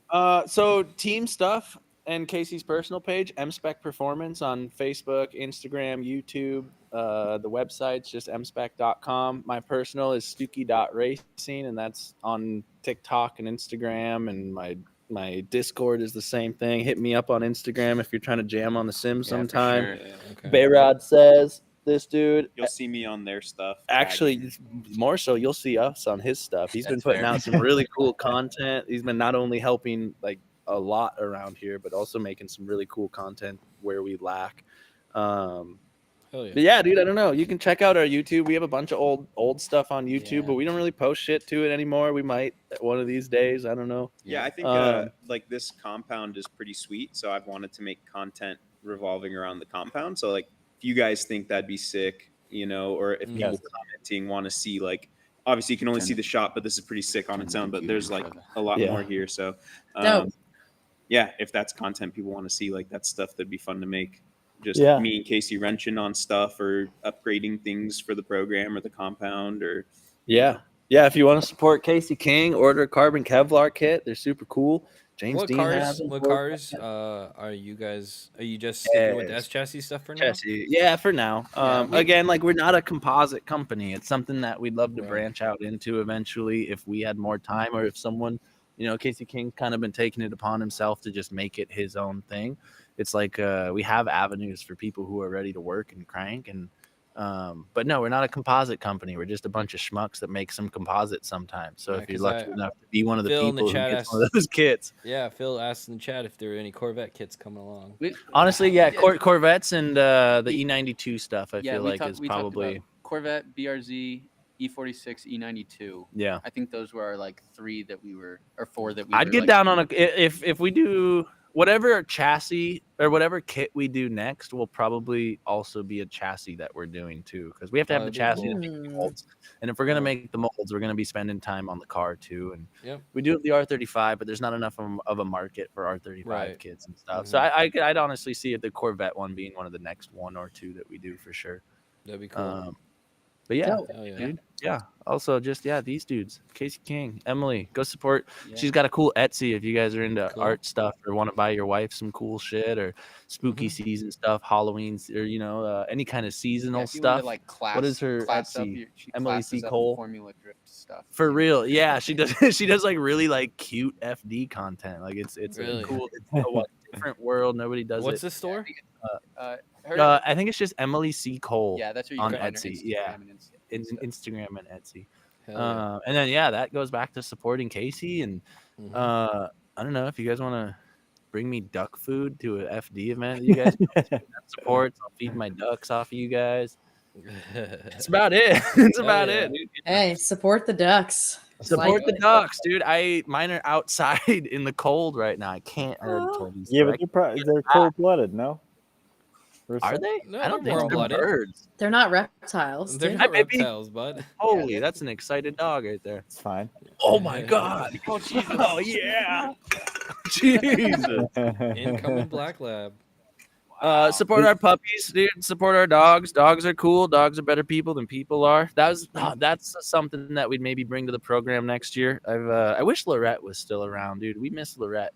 I want to incorporate live animals into my pits, which is a dumb idea around loud cars and race cars and stuff. But I think maybe a little. I got my dog Dewey from Cars and Coffee event. They just had like a little adoption booth rolling at the Cars and Coffee, so we swooped them up. Yeah, I have a local. I was like, dude, if I could help out with some dog adoptions, but then just also have dogs chilling in my pits because I can't bring my dogs to the rounds anymore. Like that'd be a cool addition. But I don't know. Support each other, dude. Support these guys. Support Nate. Support Herbie. Support Sarah.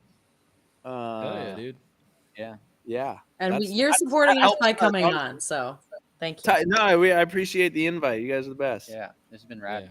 Yeah. It's a fun thing to try and do that's a little different than what everyone else does. I like it, dude, and that's what you guys do. I like it. I love Herbie's. Like I watch those more than I watch FD live streams and stuff. I watch your guys' practice coverage and stuff because Oh, I'm when practice starts, I'd be- I'm not out there usually. Oh, I'm I know. saving my You're I tires. know. chilling, like Saving my watching it. tires, bro. Yes, I watch in person. I watch on YouTube. You watch me talk shit. I do. I love it. Oh man. No, this has been nice. It hasn't been like we've done some other podcasts and they just feel like Interviews. podcasts. Yeah, this like is- job This interviews. has been or cool. It's been something. like just chilling. It's nice. Well, I Hang just I wanted to involve people that you care about, some asking questions, wanting to learn more. Like, it's nice to get some audience feedback while we're doing the show, and that's Yeah. what my favorite part about this is. Hell yeah! Shout out Um, Malik. Shout out whoever was asking those other Phil, questions. Jason. Thank Phil you, was Phil, there. dude. Yeah, hell yeah! Thank you guys. Thanks Shot for, for Go for Suck being It, involved. but other than that, we're he solid, has man. been competing a little bit, and he was at our most recent Club Loose event, and Who was? Phil. Phil. Oh, word. What's his last name? Silva. Shout him out. Silva, What up, yeah. Phil Silva? I don't know you why can- I Silva. always want to call it Silva. the Silva. You can follow him on Instagram. It's Phil the Dent Guy. Yeah. Good. Nice. Phil I the al- Dance. I Nice. only know this because I announce, so I have to announce everybody's sponsors. I and- can't wait for the day that the car isn't just like a rattle can teal blue. Ooh, he wants you to paint your car, Phil. And it is. It would be even if it was just black. It's so much cooler. Is Phil a verb? Wait, Phil the what? Phil the dent Boyd? guy. Phil the Dent. Phil the Dent. Yeah, No, PH. It's like a bright blue Wait, Oh. dense guy or dead guy? dent. Oh, I was like, is Phil being I was used like, as a nothing's verb right coming now? up Like for Phil the dead feel guy. a dead Oh, guy. Dent, like, so Phil the running- Debt guy? Debt Like the guy. D, like the debt is national Like- debt is rising. he'll With a put a P. dent in your door and then he'll pull it out for you. Followed. Is there a B in there? Hey, I got a like a rocker pan. panel for you, Phil. You can pull the Vaughn dent out for me. I'll bring it to you. The Vaughn dent. The Vaughn dent, unnecessary, man. Unnecessary roughness. You Seating and these bracket RTR dents. cars, man. Ah, dude, I like most of them. Like I'm a big Alright. Ben fan, big James Big fan. Ben and There you James. go. All right, guys. Again, thank you for coming on. Thank you everyone for watching. Having a good time. Until